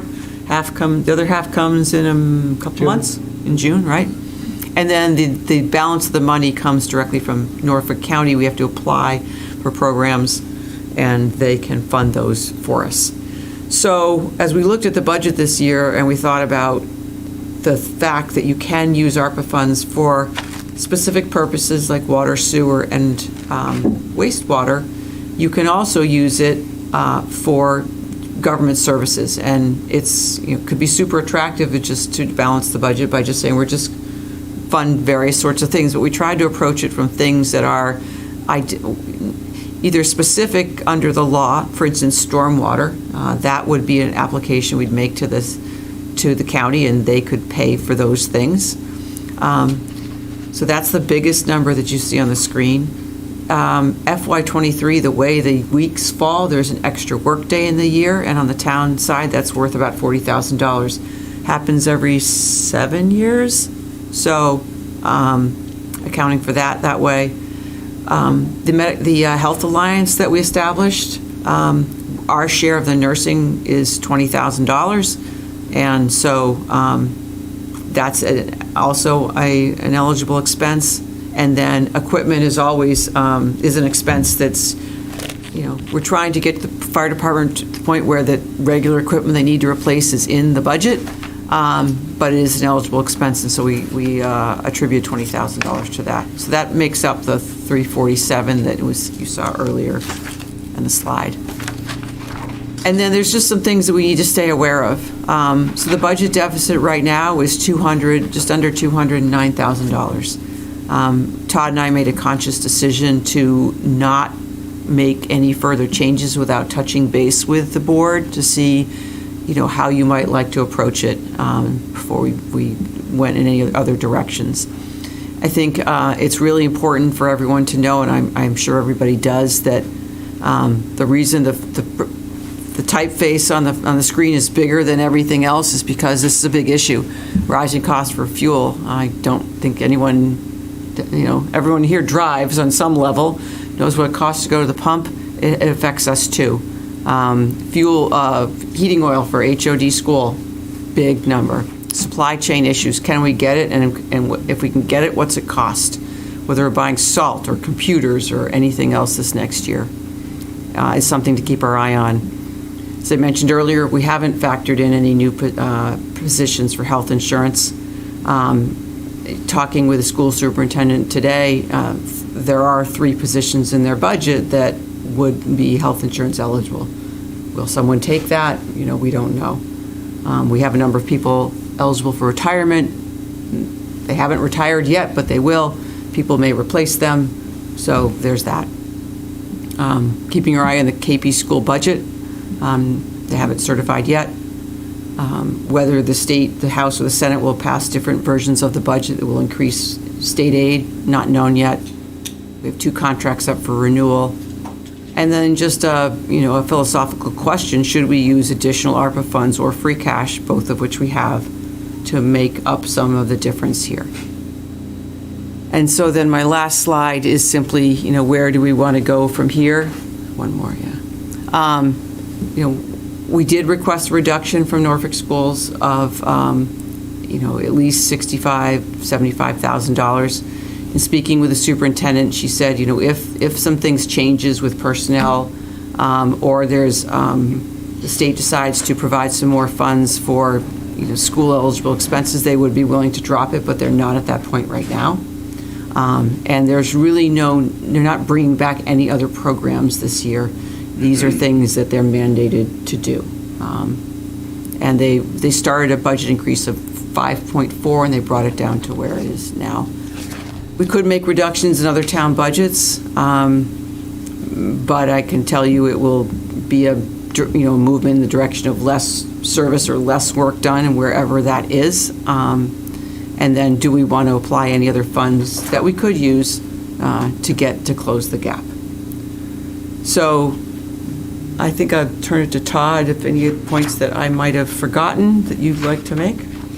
I think you covered all of them, unless you have specific questions on items. But So we wanted to use tonight to give you the overview. I'm going to make the same presentation to advisory tomorrow night. They're digging in for the first time, and the chiefs and Blair, as our biggest departments, will be there for questions as well, to find out, where would you like to go with this, so that we can do the work in the next 2 weeks to bring you back a plan once we understand the direction you'd like to head. Thank you to Todd for this last slide. Last year was asked, where were budgets on an average? So going back to 2001, 4.8 is the average, and we're over it at 5.1. So I'll stop talking and open up for questions or. So I'll just chime in a little bit and say that I understand that the overarching question is how or in what combination do we employ the tools that you put on the board, the 3, in order to balance the budget. Now, I think probably the 4th is what is a balanced budget, right? Because I'm mindful, and this is just a conversation, right? Because I'm of the opinion that tonight is sort of getting the conversation really started. We've established an additional night that we're going to come back. I may not have all of the people or department heads square in my head that I'd like to hear from tonight. I know I have a few, but I would expect that in the next day or two, I may even try to make it to the advisory meeting or at least audit it, that I'll have more inquiry in order to further vet what it is that people's budgets ought to be, in my opinion, but even in terms of the monies coming in, right? Because as we all know, there's two ways you balance: it's increase your expenses, income, and decrease your expenses. I'm mindful when you say that we've, for an example, placed $300,000 in from prison mitigation. I think it's fine to leave it there, obviously, but I'm also mindful of the fact that I recall the last time we lost mitigation money, and was Deval Patrick was the governor. And this isn't a political rant. I'm just telling you I know who the governor was, and it wasn't the guy who's currently in, who's not going to be in.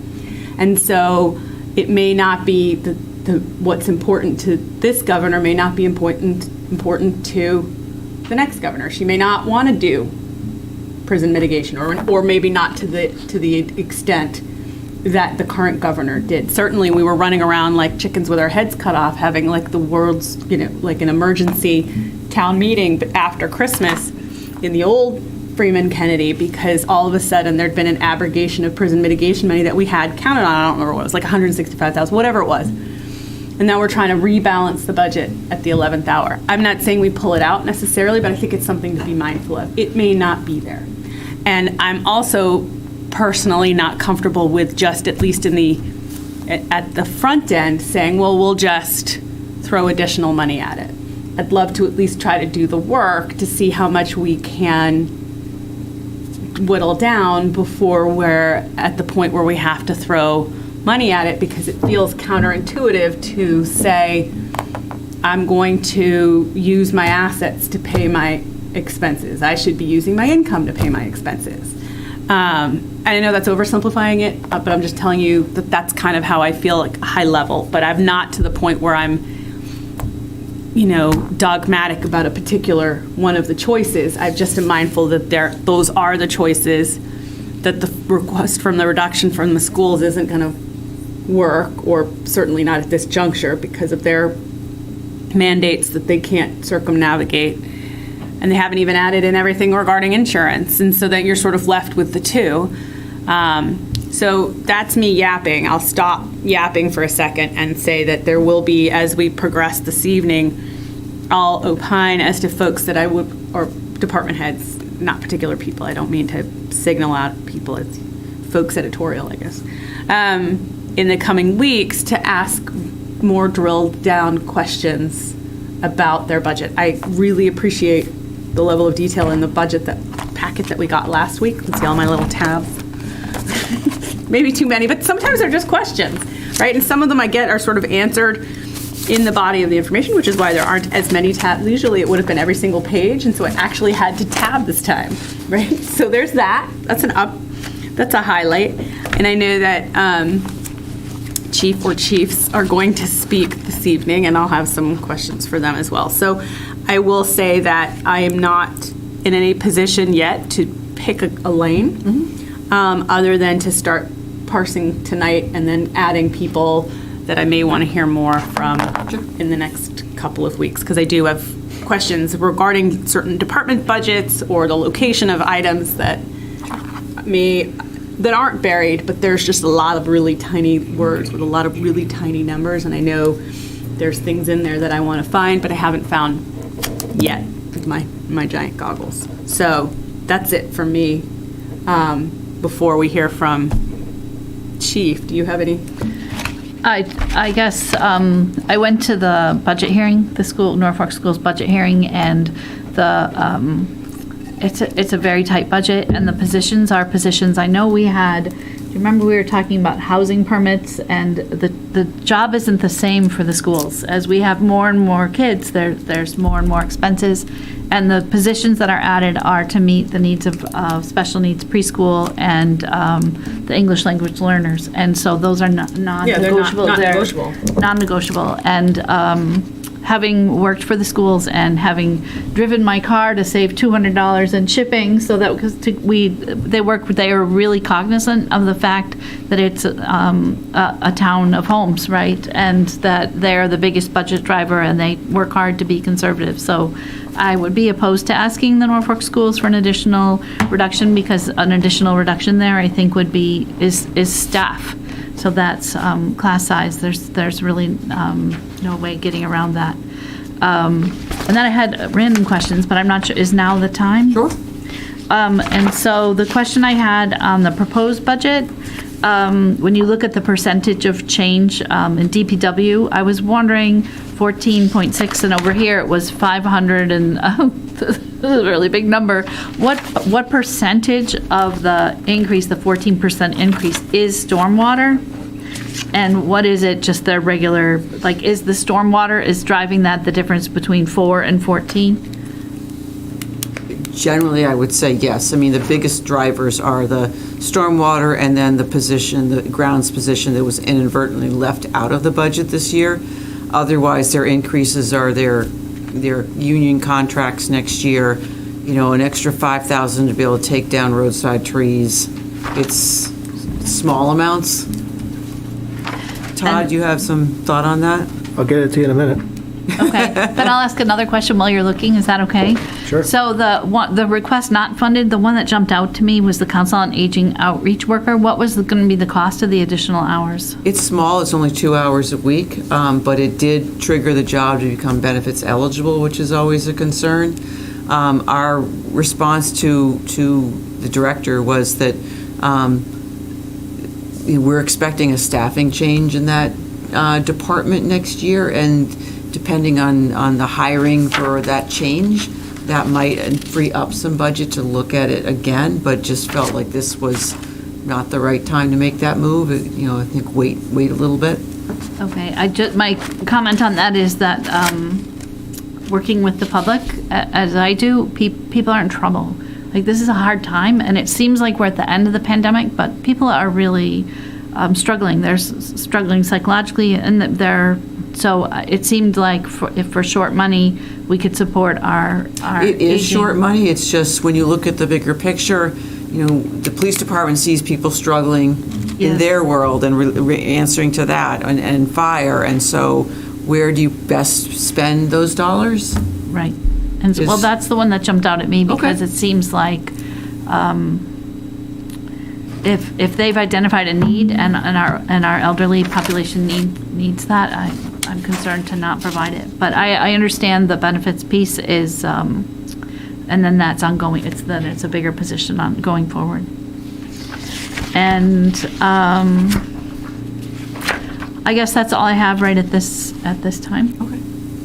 Yes, sir. So I'll get back to you, Anita, on your question on what the overall percentage to the DPW would be, just over 3%. The factor of 11.5% is stormwater related. Thank you.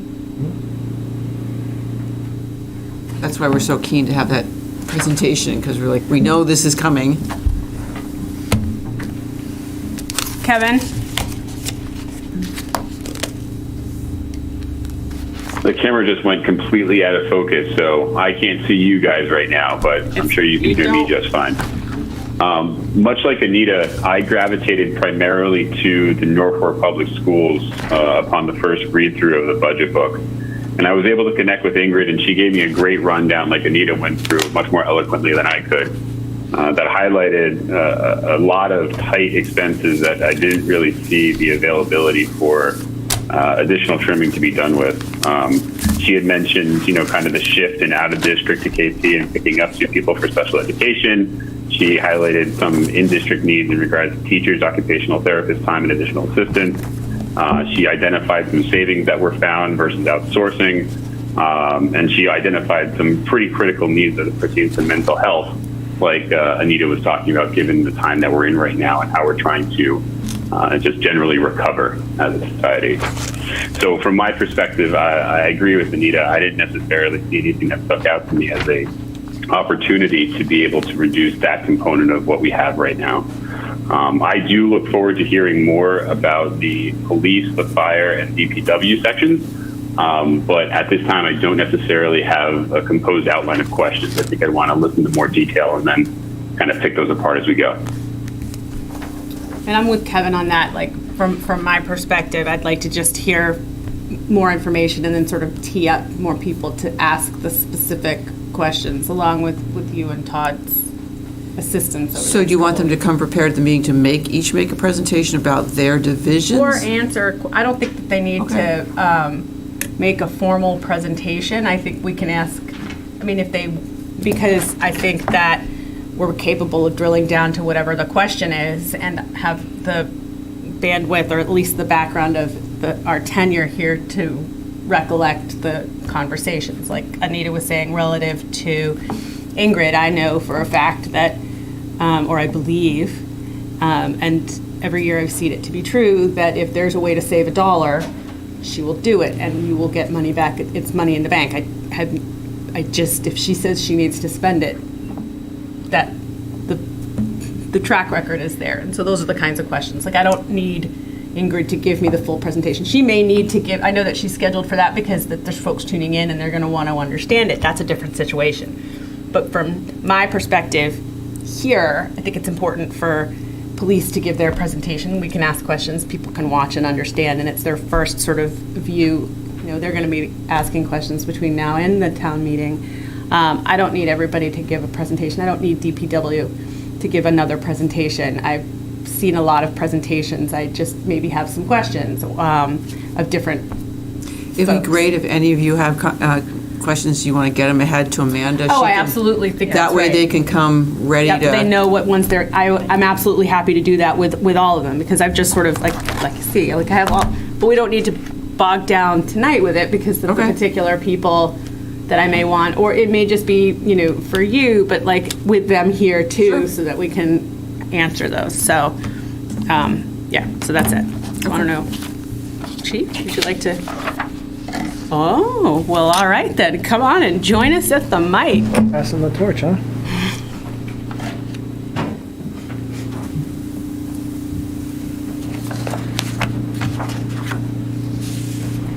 Good evening. Good evening.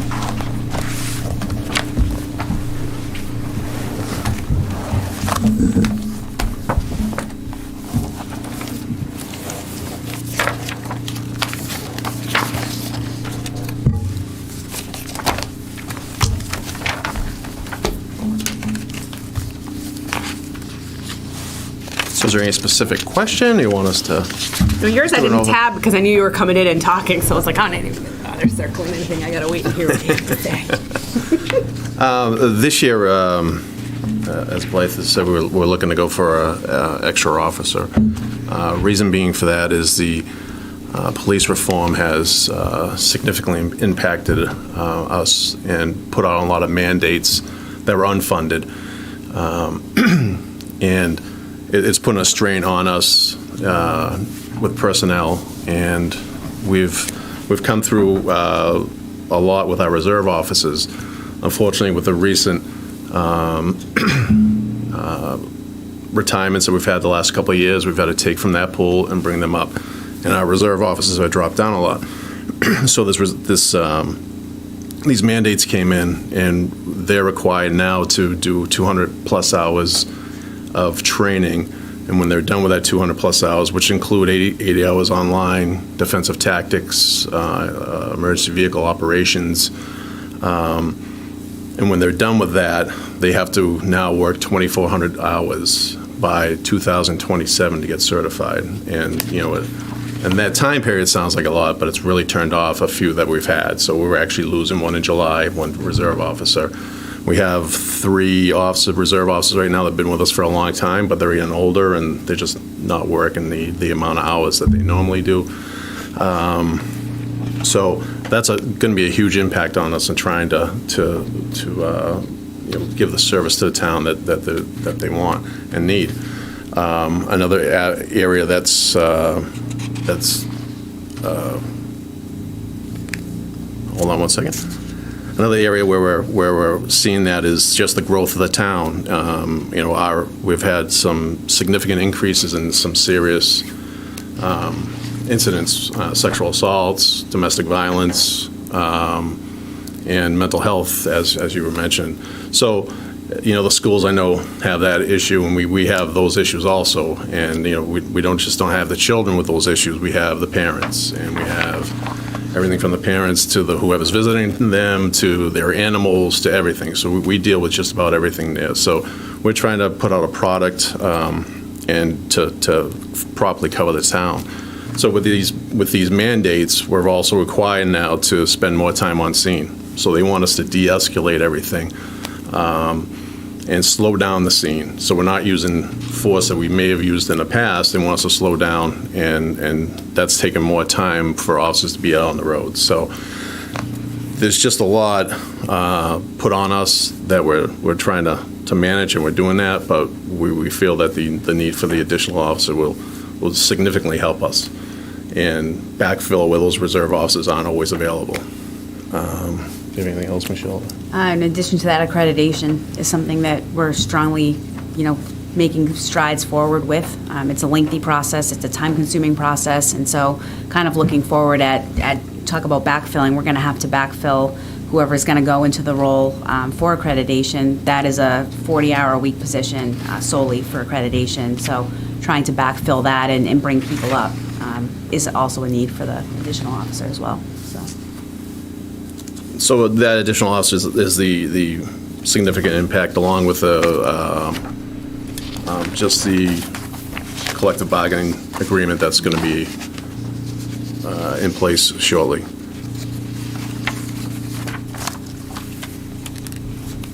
So I think the only question that I would have is, if you, given the mandates, which by their very name, mandatory, if you didn't get that officer, what does that look like for the town vis-a-vis their safety and responsiveness and the things that? It could be a delay. You could categorize your response on how serious that call is. We would take that and how we're going to respond to those calls. So if it's not as serious incident, and we can't rely on mutual aid, who is also going through all these issues surrounding towns, there'll be a significant delay in response to that. And then just trying to get that extra officer in there and have and that's going to be if we don't get that extra officer and we can't rely on those reserve officers, it's going to be backfilling with overtime, and that's going to be an impact on the budget also. Mm-hmm. So I think that's one of the two major priorities with that. Okay. Anita?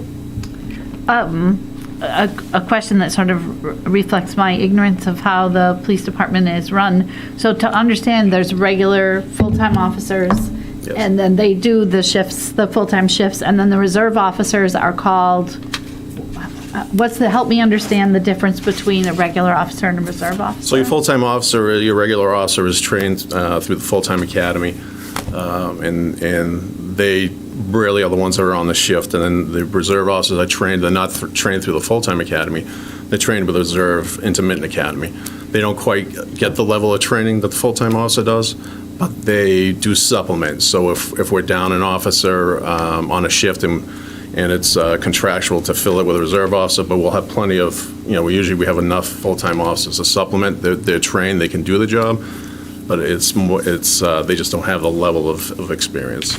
Thank you. Yep. Kevin? Lieutenant Hines, if you look at the budget history grid that we have in our books, there is a line called the lease service agreement. This item for fiscal year 23 almost doubles from previous year and kind of strays from the historical past. Could you talk a little bit about what's included there and what is causing the increase? So what's included in that line item is the cost to maintain the breath test machine, fingerprint machines, radios, repeaters, the copiers within the department, printers, our tasers are on our lease program. So anything we have that's contractual or in lease was constricted into that line item.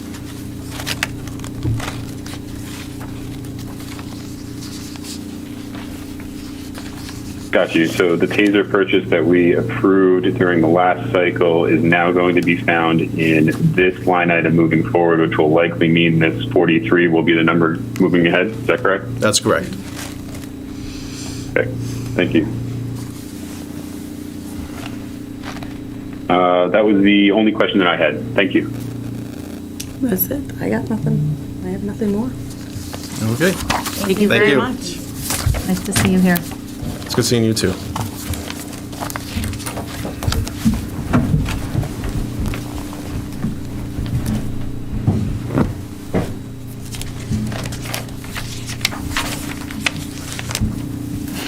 Are you joining us to?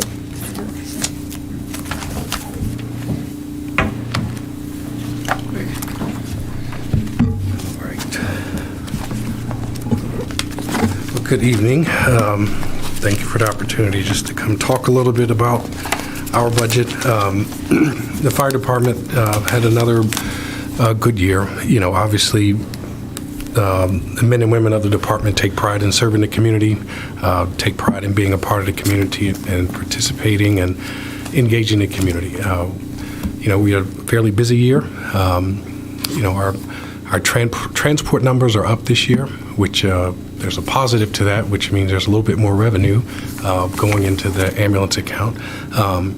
But as far as the budget goes, it's pretty straightforward. There aren't really any, you know, additions in terms of personnel or anything like that. I think the big thing you're already aware of is this year we take on the 100% cost of, during the course of the fiscal year, we'll take on 100% of the cost for the safer positions. The previous years, they've either been 100% funded or 65% funded, and now they'll be transitioning to where, you know, we're taking over paying for those positions. The other areas that you'll see some increases was in educational reimbursement. We have 3 additional members of the department who are enrolled in college degree programs, further in education, in fire administration, EMS administration, emergency management, hazardous materials, and fire prevention. All of those areas will translate to better service for us, obviously, make them even better firefighters and you know, emergency responders, you know, will have a benefit to us as a department and as a town. The other area where you'll see is the past couple years we've cut or had to make cuts in PPE and equipment lines, and also looking at that, you know, we typically are buying small items of equipment throughout the year or every year to keep our operational cash operating and functional. You know, it occurs every year where you're going to break a nozzle, you're going to break an axe, you're going to break the head off of a tool, those kind of things. And, you know, we need the money to replace those and also to update some. We've kind of held off on doing some of those things or used the capital to do that. And in discussions with Todd and Blythe, some of those items don't really meet the definition of being a capital item. So we're trying to, you know, slowly and incrementally restore some of those numbers back to what they were pre-COVID so that we can make some of those purchases and do those things without it burdening or showing up as a capital purchase. So our PPE line has been you know, increased, and our equipment line have been increased. Other than that, everything else is pretty much standing pat, and you know, we're trying to do, as many of the town departments, you know, we try to do as much as we can with what is graciously provided to us and make the most of what resources we have.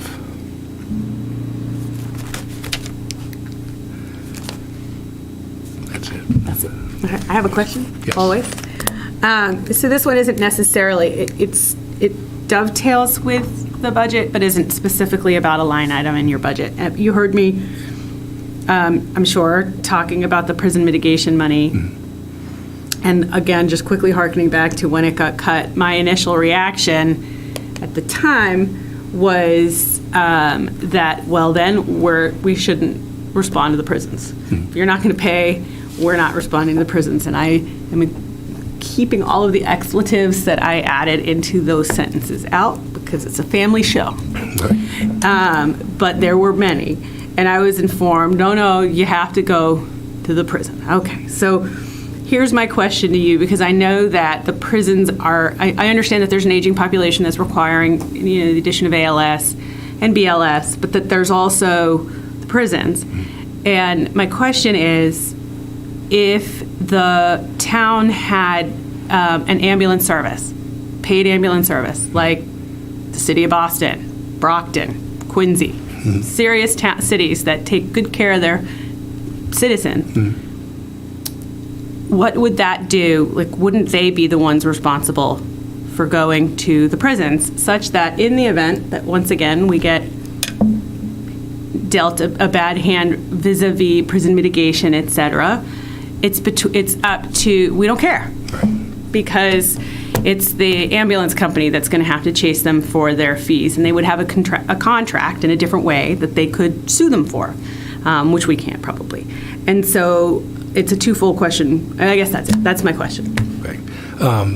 So there are, like some of the cities you listed, Framingham contracts with, I believe it's Brewster EMS, Brockton contracts, I believe Wellesley contracts with Cataldo as well.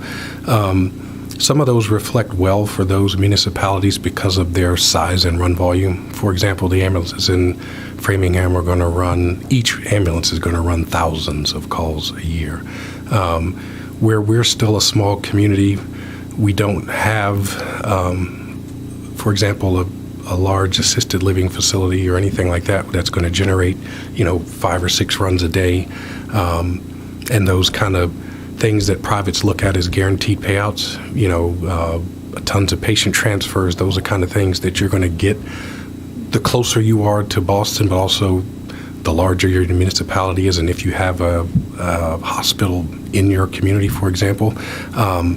So, from my past experience working in Sherburne and even working with, trying to look at bringing in Brewster, for example, or even Fallon, we worked with trying to look at ways to provide ALS or provide EMS service to, with Medfield and potentially Millis being at an equation and Dover. And it was not feasible, even with the combination of 3 or 4 towns, for it to be financially beneficial to the private, so they wouldn't even look at it. So they wouldn't look at it. So they were the ones who were at issue. Right. They wouldn't look at it, or I don't think, though. I can't say definitively, they won't look at it. But knowing the state of EMS in the state right now, I know everybody's probably seen the articles how all of the privates are having shortages of personnel. Their transfer times and response times are drastically increased. I think it would be very difficult for them to take on a town like us. And I think the other issue for us is that realistically, the EMS component of what we do is what justifies the means of our existence. So by virtue of us being a good ALS agency, your risk from a fire side goes down because we are staffed the way we are because of the EMS demand. But with that, you get the added benefit of having better staffing or a more complete response from the fire side.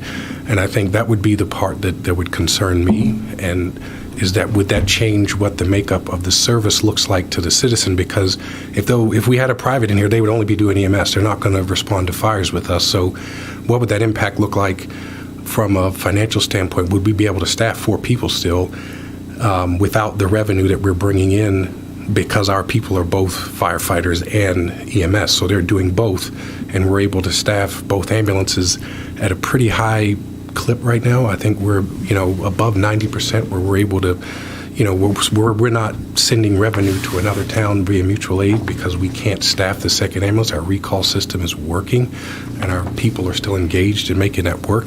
I think it works right now. I think if we were in a little bit different situation or we had extremely high call volume, that would be a discussion that we could get into. Our call volume is growing, but I think this past year we had a little under 750 transports. We would have to be in a neighborhood of 2,000, 3,000 for them to be, for it to be somewhat lucrative. Like even Franklin, if they went to Franklin, they would be looking to add us and a couple other towns to still meet their demand, if you follow, Mm-hmm. Yeah, I follow you. So I think that could be, I think the potential for that could have a negative impact rather than positive. I understand what you're getting at because it helps mitigate kind of the prison thing if we don't get the revenue. But I will say this. The truth of the matter is, even though it's a heavily discounted rate, the prison is pretty much a guaranteed payout. When we go, we know we're going to recoup at least the cost of the call, maybe a little more. Separate from the mitigation? Yeah, okay. It's separate from the mitigation because, that's a negotiated, it's statewide, and really, quite honestly, it's due to be adjusted, but unfortunately, we don't have the authority or the ability to go negotiate that individually. It has to be. But that is there. From that standpoint, that piece of it is there. So when we go to the prison, we aren't, in essence, hurting ourselves. Mm-hmm. We are getting some reimbursement from that, which is a good thing. The prison right now is accounting for about 12% of our annual run volume. If you look at the numbers, on the EMS side, that's slightly higher. They account for about 16% of our annual run volume. So while it is impactful, and they do, obviously, we respond there. It's not 700 of the 750. Right. It's not a enormous number of our, overall responsibility, or it's not demanding or taxing our services to a point where it diminishes, or hurts our service to the town. We're able to, because of, I think it's important to still get the prison mitigation money. Obviously, the fire responses and things we do there that we don't get reimbursed for, that's what the mitigation money is there for. But I think, it's not a detriment to the town to continue the response to the prison, in the formula we're in right now. It works. And I guess the reason, and so I may have been getting a little bit out over my skis, but I think it's better to start the conversation now. I'm reacting to a degree, earlier tonight we were talking about the fire station. Part of the conversation with the world's most expensive double-wide trailer was the fact that you want to add another firefighter, and that's money that I'm not necessarily hearing that would be recouped beyond asking the town for more. And you could, theoretically, you editorial could avoid some of those costs if you didn't add that extra person, which you wouldn't need to do if you came up with some other way to mitigate, either private ambulance or actually using more call. And so that's why I'm just throwing it out there as a discussion item, because everybody keeps treating us like we're like an open pocketbook, and I know because everyone has their need. Right. We really only have so much pocketbook. Right, and I think that's one of the things that, really examining our budget hard this year and talking with Todd and Blythe, it did not, and just really going back and looking at operation, could I justify another person right now? Could I say, hey, we need another person at peak hours? We don't have the need for a fifth person 24/7. We don't. Right? Could we justify a fifth person during peak hours and go back to that model we had where we have one extra person from 8 a.m. to 8 p.m.? Yeah, there's enough work in that time frame. I think it's close to 90% of our responses are in that window of time. Yeah, we could, but right now, from a monetary standpoint and from a fiscal responsibility. Right, because I definitely didn't see it in here after you would talk about it. So that's what I'm saying. I didn't. I made the decision not to because the reality is I'm trying to plan a little bit for the future as well, knowing that Chief Petruchik's retirement's coming up. There's going to be some savings there because he's worked here or dedicated 40 plus years of his life to this place. So he is at the top of every possible pay scale that there is, that exists. So, there's going to be some savings for whoever transitions into that position. So I felt like it was more important to be, to look at that and say, okay, can we manage the workload for another year or two as it stands? Looking at where our call volume is, looking at the increase in inspections and things like that. Obviously, that's a good thing because that means there's more rooftops, there's more tax revenue coming. But, can we manage that with what I'm we like, have? more kids in the schools. Right, exactly. It has a snowballing effect everywhere. But all departments see the impact. I think we can do that. And I also recognize that it's important for, my personnel and the labor side of the department. They have their contract that's on the table. So I felt it would have been irresponsible to put another person in right now. The timing is just not right. It's not the right time to do it. And, again, future planning, I think it's something that would be more palatable, when we're showing that we may be able to have some savings or that there's a way to offset it. The other thing that is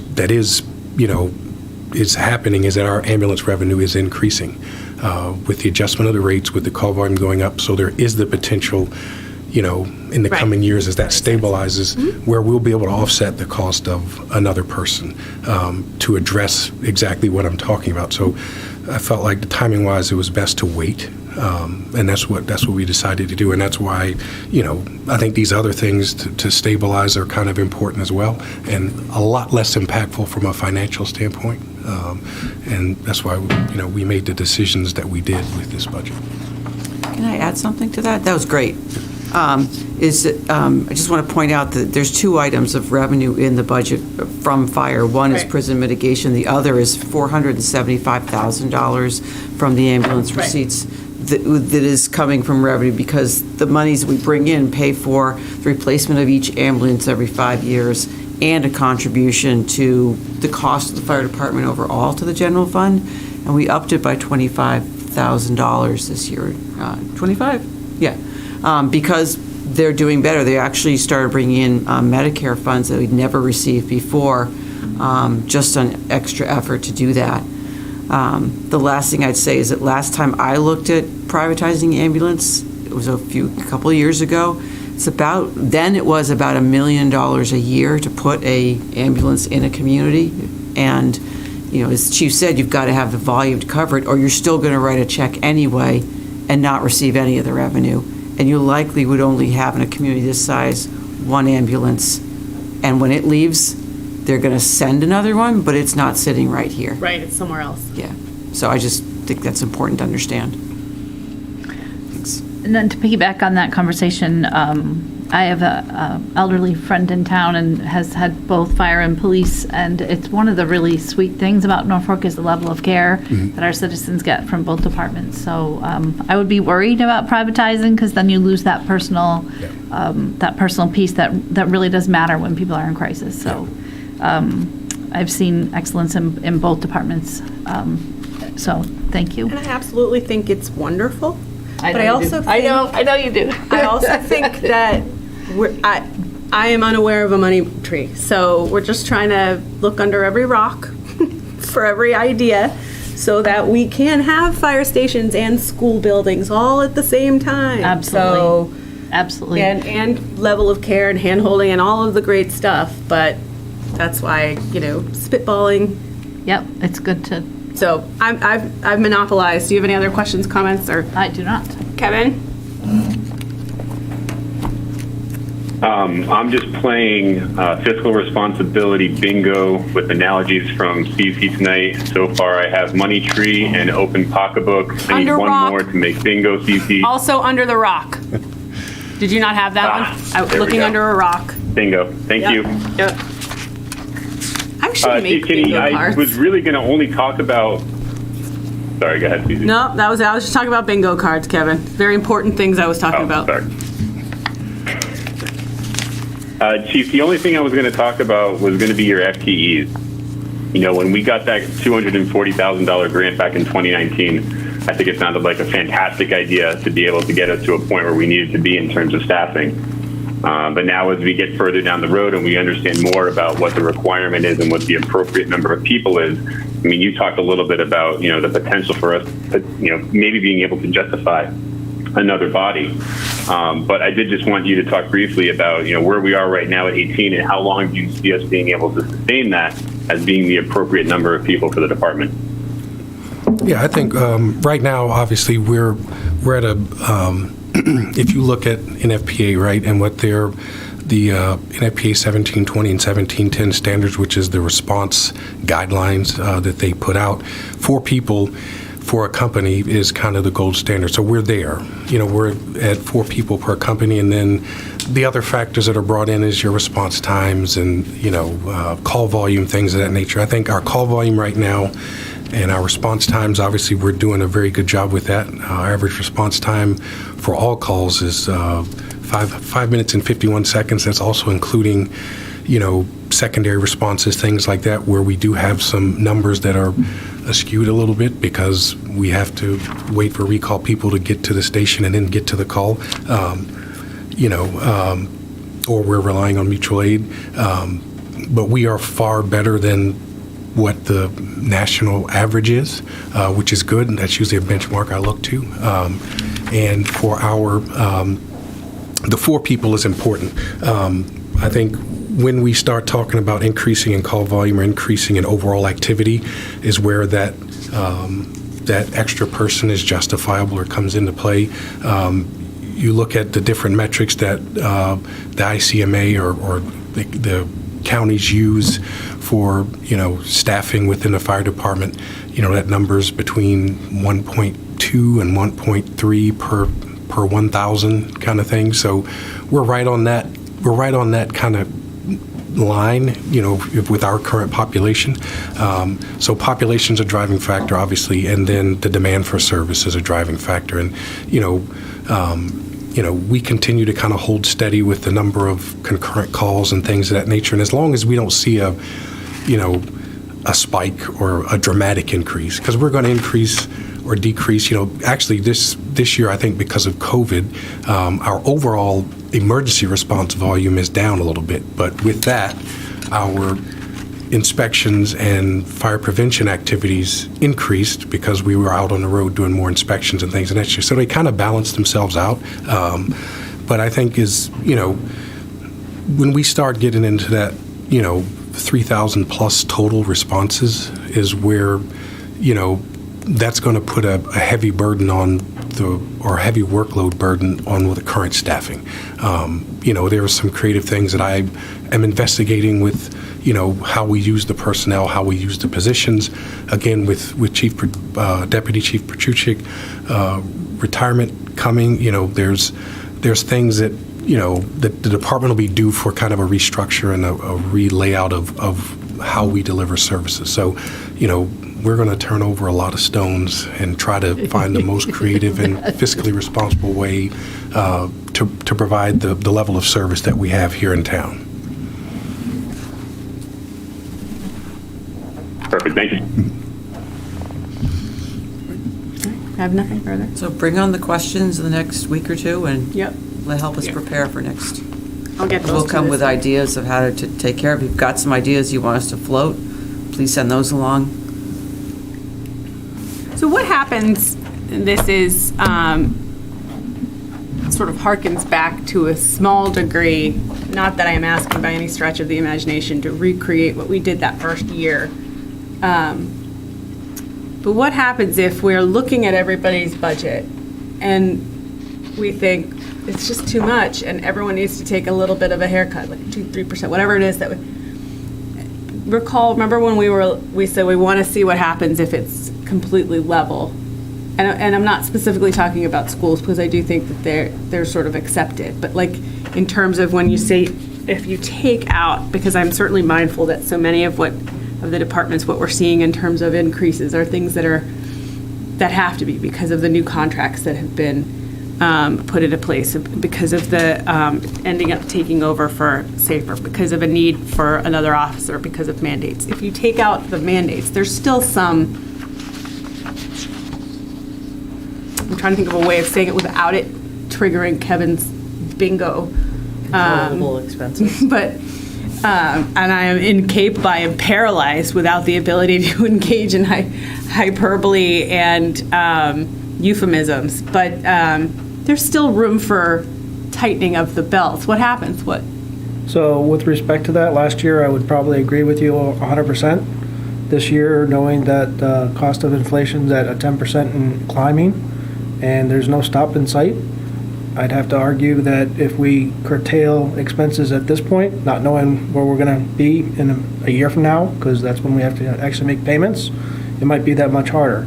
We may have to. So, but counterpoint to that, because I'm mindful when I look up on the screen about the costs of fuel and the costs of everything else going up, that's what I'm trying to protect against, that we spend what we have, we dip into places that we shouldn't, we're relying on mitigation money that may not come in, and then the costs of everything continue to rise, and we're even more hot water.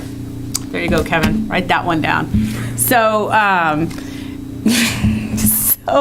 right? I mean, you're preaching to the converted, but I'm just wondering if I don't know that every single department is running so lean that there isn't the ability to carve out so that the budget is prepared for the eventualities that may happen within the next year without having to go back for another special town meeting. I mean, we make some hard choices. We don't fund the grounds position that we haven't been able to fill, knowing that the level of service to cemeteries and recreation stuff will not be what they'd really like. We have some retirements or people leaving. Do we replace them at the price point that they were at, or do we say we hope we find somebody who can do it for less? Do we, make a really tough decision, say to the department, we know what your need is, and this isn't the year we can do it. After that, you start talking about cutting back, say, Chief, cut your overtime, and I hope you won't need it. That, to me, is a structoral deficit. Right, because that's which the we same try to problem. avoid. Right. That's Then the you're same. just paying for it next April, next May at town meeting when you make a transfer to shortfall.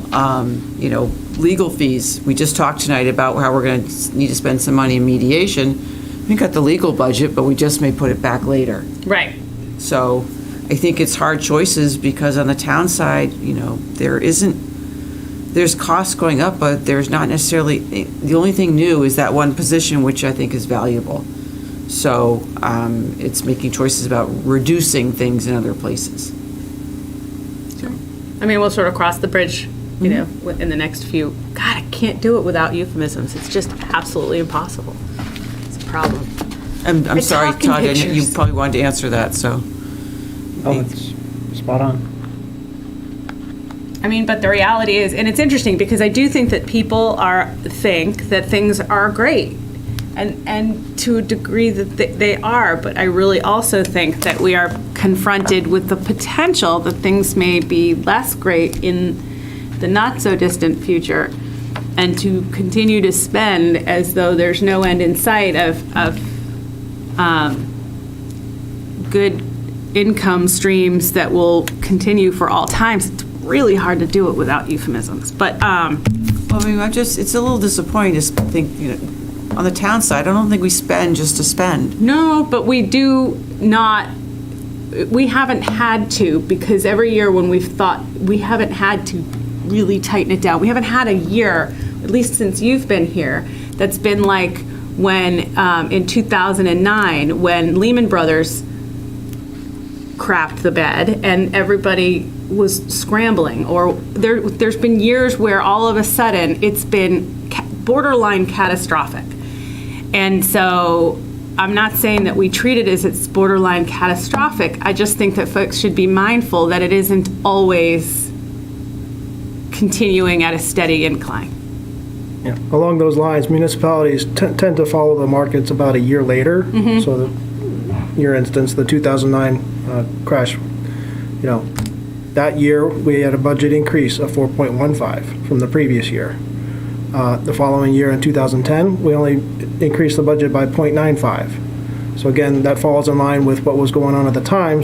Well, yeah, but too, because the debt bubble crashed in September, October, and so your budget would have been set already. Right. So like I say, it typically follows a year. So, along that lines, we had COVID. When did that happen? 2020. Well, for 2020, we already set the budget at 3.48, but looking at all the numbers, we came in at 0.36. So our budget at the time was only 0.36. Our historical trend is 4.28 on average over 20 years. So in order to make up that difference, you have to cover a lot of expenses that weren't there or we cut out at that point. It's not easy to do. I'm a We big did it. proponent of cutting. Yeah, it was, yeah. Ask any of the department heads. I'm always, Well, and we got lucky, right? Because I know that the budget didn't, we were in the process of the budget when the pandemic hit. And the concern was that it was going to be catastrophic, but because of grants, et cetera, et cetera, et cetera, et Well, cetera. we met with the schools and we pivoted and we got concessions right. from all of them. and Everybody- we made it happen. And now we're trying to restore that. I mean, like I said, we have people leaving. We could reduce the salaries of the people who will replace them. Is that the right choice? I mean, it's a choice. I think that's something to look at. Right. No. Right. That's all choices. I'm just throwing it all out there. Hey, Todd, can I ask you a quick question? sure. Do you happen to recall the last time our year-over-year revenue projection went close to 5%? It's on here. Thought I saw it. 2019, we had That was 6.05. 2018, we had 5.01. 2016, 5.29. 2012, 7.1.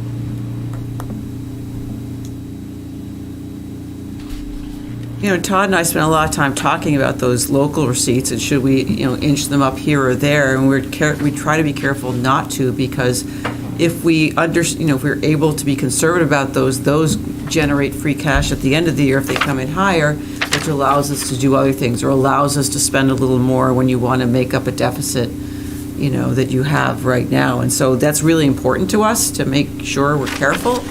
And we went back and forth a lot on all of these over small amounts of money. And could we make meals tax higher because it seems like it's going well? Yes, but we don't want to because we want to leave Be the town in a conservative. good place the following year. And just sort of to speak against going back, I was working in Norfolk at the time of the, I'm not going to use a euphemism, It's really hard. when the fan got, and the schools made cuts, but it wasn't fat, it was muscle. Like we cut It was muscle. awful.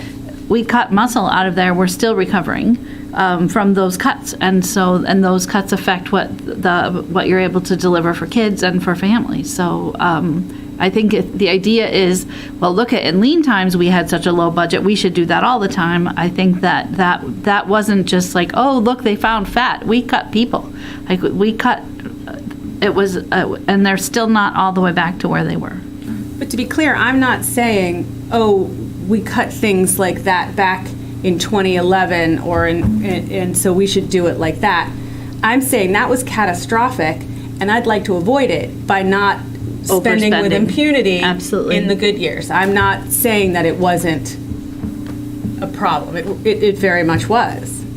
So, and nor am I saying that it needs to necessarily be cut all the way down. I just want to be mindful of all of it. Nancy Things won't asked the always be questions. rosy.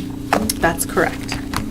Borderline So what I'm euphemism. hearing is come with a basket of ideas.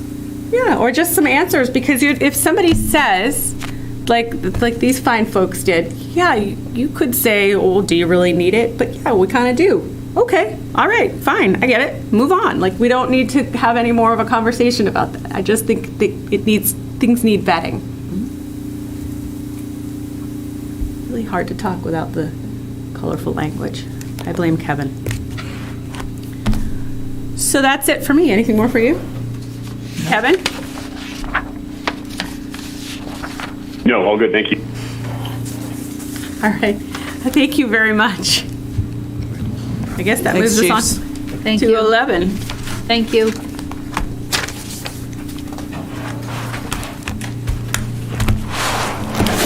It's over to you. A couple things under town administrator updates. COVID cases, 1,921 as of last Thursday. Our numbers are low in the county as they have been. Our 14-day average is down to 5.7, so that's great. Hope it stays that way. Sorry, guys. Did you ruin our numbers? Sorry? What were you saying? He said, sorry, guys. I know. There's a letter in your packet from Mr. Zoli from Stanhope Drive. I wrote him back yesterday. He's very concerned about the paving of his street and Village Green. So you can see my response to him that Village Green will get taken care of by the developer in the next year or so. Stanhope will keep an eye on, but probably can't get out there to pave it this year. I might also want to tell you about, we did spend some money out of ARPA. We had the microwave link. Let the brass get out of the room too quickly to explain what that is exactly to you, but it basically is a absolutely critical part of police communications to be able to send radio, talk by radio. It went down and needed $34,000 to get a new one and be able to maintain it. So Todd and I made the decision to go ahead and do that. We are still working on the ARPA plan. We haven't lost sight of coming back to you with that, but this is one of those things where we were headed to advisory or headed to somewhere to make it happen. It couldn't just wait for town meeting, so did that. On the flip side, we did send in our list of earmark requests to both Senator Roush and Rep. Dooley of things that we just think would be great for the community, that things are good at the state, like when you think about funding. 3 items. One was to do some extra work, be able to hire someone to do some extra work on our GIS maps, to be able to add impervious surfaces. Why do we care about that?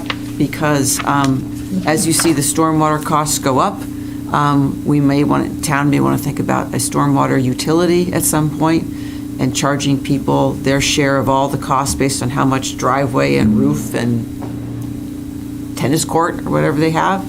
We need to have the actual information to be able to do that correctly. So that we asked for a fire repeater and we asked for a shade structure for the TOT program at the Pond Street complex. So 3 completely different things. Hopefully they pique their interest and the state wants to fund those. I might suggest that we're going to get back into the warrant, but there's 2 particularly detailed articles, which are both of the codification articles. Tom Harrington will be at the advisory committee meeting on the 23rd to go through in great detail with them all the changes that are in both the general and the zoning. So rather than paying him to come twice, I thought maybe just alert you to the meeting, whether you can make that one or you can watch it later. All of these changes are about bringing things into compliance, our bylaws into compliance with state law, or making sure that all the references to the Zoning Board of Appeals say Zoning Board of Appeals and not just Board of Appeals. I mean, they're not meant to change any of our laws in any substantive way, but want to walk through it with everyone because it's the kind of thing that can come off the rails at town meeting if people think that that's happening. And it makes up like 20 pages of our warrant. So just throwing that date out there to let you know so we can do that efficiently. And those are my updates. I have no questions. Do you guys have any questions? No. Thank you. Kevin? No question. All right, great. Moving on to number 12. I move that the board approve 5 warrants for the period February 25th, 2022 through March 11th, 2022, as printed on the agenda for this meeting. Do we have a second? Second. Roll call vote. Carolyn Van Tine, aye.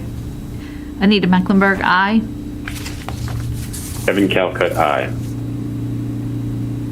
And then I guess number 13. I move that the board approve the regular meeting minutes of January 18th, 2022. Do we have a second? Second. Carolyn Van Tine, aye. Anita Mecklenburg, aye. Kevin Calcutt, aye.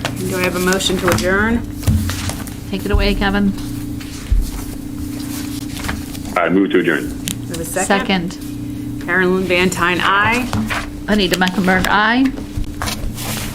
Kevin Calcutt, aye. It is adjourned. Thank you. Says aye. He's